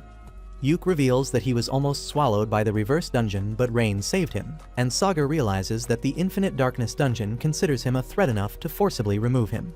He asks Yuke if he remembered anything, and he affirms, saying that it is not a pleasant memory though. Saga tells him that he needed that to be ready to face what comes next. Turns out, they are right in front of the Abyss Gate, and suddenly, a dragon's shadow emerges out of the darkness behind it and flies towards Yuke, but does no damage. Rain can tell that the dragon had the same energy as Yuke when he was about to turn into a shadow stalker, and he can't say anything about it. Soon, everyone plops down to rest while Yuke and Saga discuss their strategy. Saga tells Yuke to reveal the truth to his girls, and he replies that he doesn't want to drag them into it. Saga calls Yuke an idiot sandwich because he doesn't realize that his girls would be happy to get dragged along with him. Soon, everyone is refreshed, and they get ready to enter the Abyss Gate. Yuke sets up the live streams and hopes that they are reaching everyone outside. He says that they are finally going to challenge the deepest level of the Infinite Darkness dungeon, and the girls say that it feels surreal and strange. While getting here was remarkably easy, the creepy atmosphere they have been feeling all this time makes it up for it. They begins walking towards the Abyss Gate, feeling uneasy and uncomfortable, but Yuke is determined to see his mission through and end it once and for all. They walk towards the gate and Saga says that this is not actually the Abyss Gate, but the seal he and his party cast over it. He tells Yuke's party that while they may think that the Abyss Gate is the portal to another world, it is actually the disaster called culling that threatens to destroy this world. Saga says that this danger has been present in this world for a long time, and it might have been lying dormant even before his party came to the deepest floor of the Infinite Darkness dungeon. He tells Yuke that at that time, the dungeons around the world went berserk and there were frequent stampedes, and his hometown was the first place in this world to be swallowed up by the reverse dungeons. Yuke remembers that well because it was Saga who saved him from being consumed by the darkness, but Saga thinks that he owes the boy an apology for dragging him onto the path of being an adventurer. He tells Yuke that turning him into an adventurer and bringing him here was all a part of his plan because he is the only one in this world who can beat their enemy because he has touched the other side and remained alive. He asks Yuke to help him save this world, and he doesn't mind if he hates him for manipulating his life choices all this time. With that, Saga shatters the seal on the Abyss Gate, revealing a twisted monster tied up by chains of light. Saga tells everyone that this is the true form of the Abyss Gate or the culling. Everyone is shocked to hear this, but Saga tells them that the monster is the personification of the world that entered their own through the Infinite Darkness dungeon to destroy it. The monster suddenly snaps the chains one by one, and Yuke and his friends get ready to fight it. Jamie casts the buffs on everyone and Yuke recharges their mana as they fall into position. However, instead of attacking them directly, the boss monster starts bleeding, and its blood turns into smaller monsters. Yuke is horrified to see them and Saga tells him that these monsters are like termites that slowly feed on a world, making it hollow from within. Yuke immediately tells his girls to get ready for a fight, telling Rain and Jamie to start blasting offensive magic immediately. While they chant spells, Yuke tells Silk to shoot the monsters to slow them down, and orders Neen and Marina to charge in when they see a chance. He then turns to Saga, who tells him that he is not old enough to give orders to his uncle yet. He tells Yuke that he should fight the boss monster because he is the only one who can handle it. Meanwhile, Rain and Jamie fire their magic spells at the monsters and Neen charges ahead to finish one of them. However, her knife is unable to even scratch the tough skin of the monster. She gets slapped away, but luckily, Yuke snares the monster as it tries to attack her. He orders Neen to finish the monster, and she changes her strategy and chops off the monster's head by targeting its weak point. On the other hand, Marina is quickly defeating the monsters too, and Yuke thinks they have a chance. Suddenly, Silk pushes him away to protect him from a sneak attack by the boss monster, but she gets hit by the dark energy in the process. The dark energy begins to corrode her skin and Silk pukes blood, but she is still worried about Yuke. He comes running to her side, and Silk tells him that her snake spirit warned her that the boss monster was going to use an invisible attack on him. Just then, Rain comes running and starts healing Silk, telling Yuke to focus on the enemy instead. Yuke asks her about Silk's condition and Rain seems surprised because her injuries are not physical in nature but more like conceptual. However, she is able to heal them quickly and Yuke can turn his attention to the boss monster who prepares another attack. It breathes out a gust of dark energy, but before anyone can do anything to protect themselves, Rune runs in front of Yuke and uses the power of wishes to block the attack. Everyone tells Yuke to leave the mob of monsters and defense to him, and he finally decides to focus on fighting. He begins chanting his prismatic missile spell and boosting its power with the curse mark, while Rune gets exhausted blocking the boss monster's attacks again and again. She falls to the ground and Jamie rushes to help her back on her feet, but it is pointless because she doesn't have the energy to protect them again. However, Yuke's spell is still incomplete and the monster fires another attack towards him. Saga comes in clutch and blocks the attack, giving Yuke the few precious seconds he needed to complete his spell.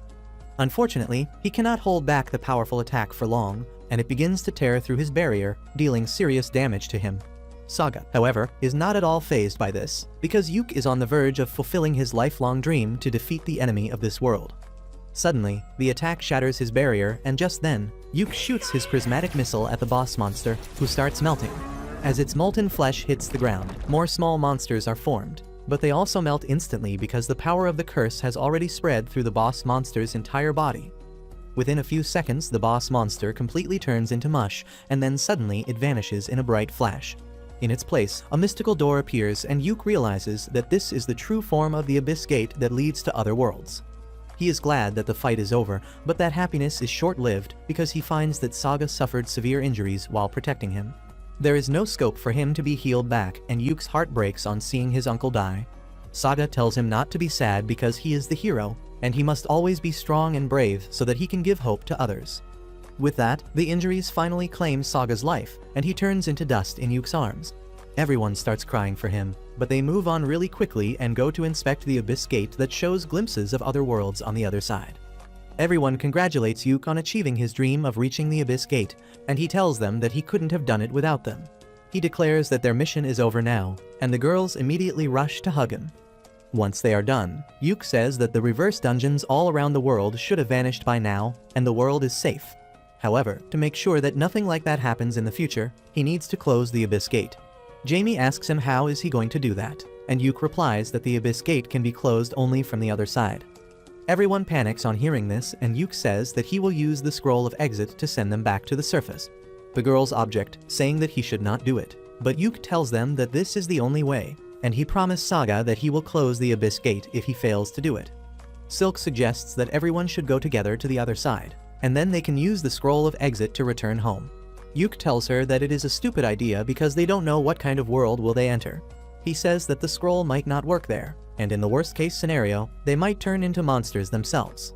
The girls argue that since they defeat the enemy, they have time and they will find another solution to the problem, but Yuke tells them that Saga spent 10 years finding this solution, and he was smarter than all of them combined. Yuke says that there is no guarantee that they will be able to save the world if the culling arrives again, which is why he needs to close the gate now. Rain suddenly hugs Yuke, telling him that she will come with him. He tells her that it is not possible because he doesn't want to put her in danger, but she doesn't care.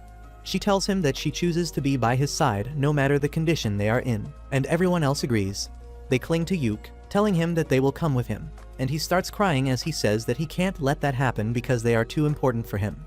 He decides to use the scroll of exit to send them all back immediately, but then suddenly, Rune decides to use her power to make her wishes come true. Yuke and the girls vanish, and the moment they open their eyes, they find themselves in the city square watching their live stream along with everyone else. They are confused about what is happening till Rune appears on the screen, telling Yuke that she used her power to wish that everyone except her returns safely to the city. Yuke panics as he realizes that she is going to enter the Abyss Gate to close it instead of him, and he tells her to not do it. He says that it is his duty to close the gate, but Rune tells him that she wants to do it this time. She wishes that Yuke and his harem stay happy forever, and for that, she is willing to enter an unknown world and close the Abyss Gate from there. The girls try to convince her to stop as well, but Rune just thanks them all because she truly enjoyed her time with them. With that, she enters the Abyss Gate, bidding farewell to her friends cheerfully. The door suddenly slams shut as she enters the gate, and the next moment, the camera drones return to the city where Yuke and others are devastated. They start crying, but then Rain sees the positive side of things and tells everyone to cheer up. She says that Rune made the choice to save them out of her own free will, and she was happy till the end. She claims that they need to be happy to make her wishes come true, and everyone literally stops being sad instantly. Soon after that, Yuke and his party are officially declared as heroes who saved the world.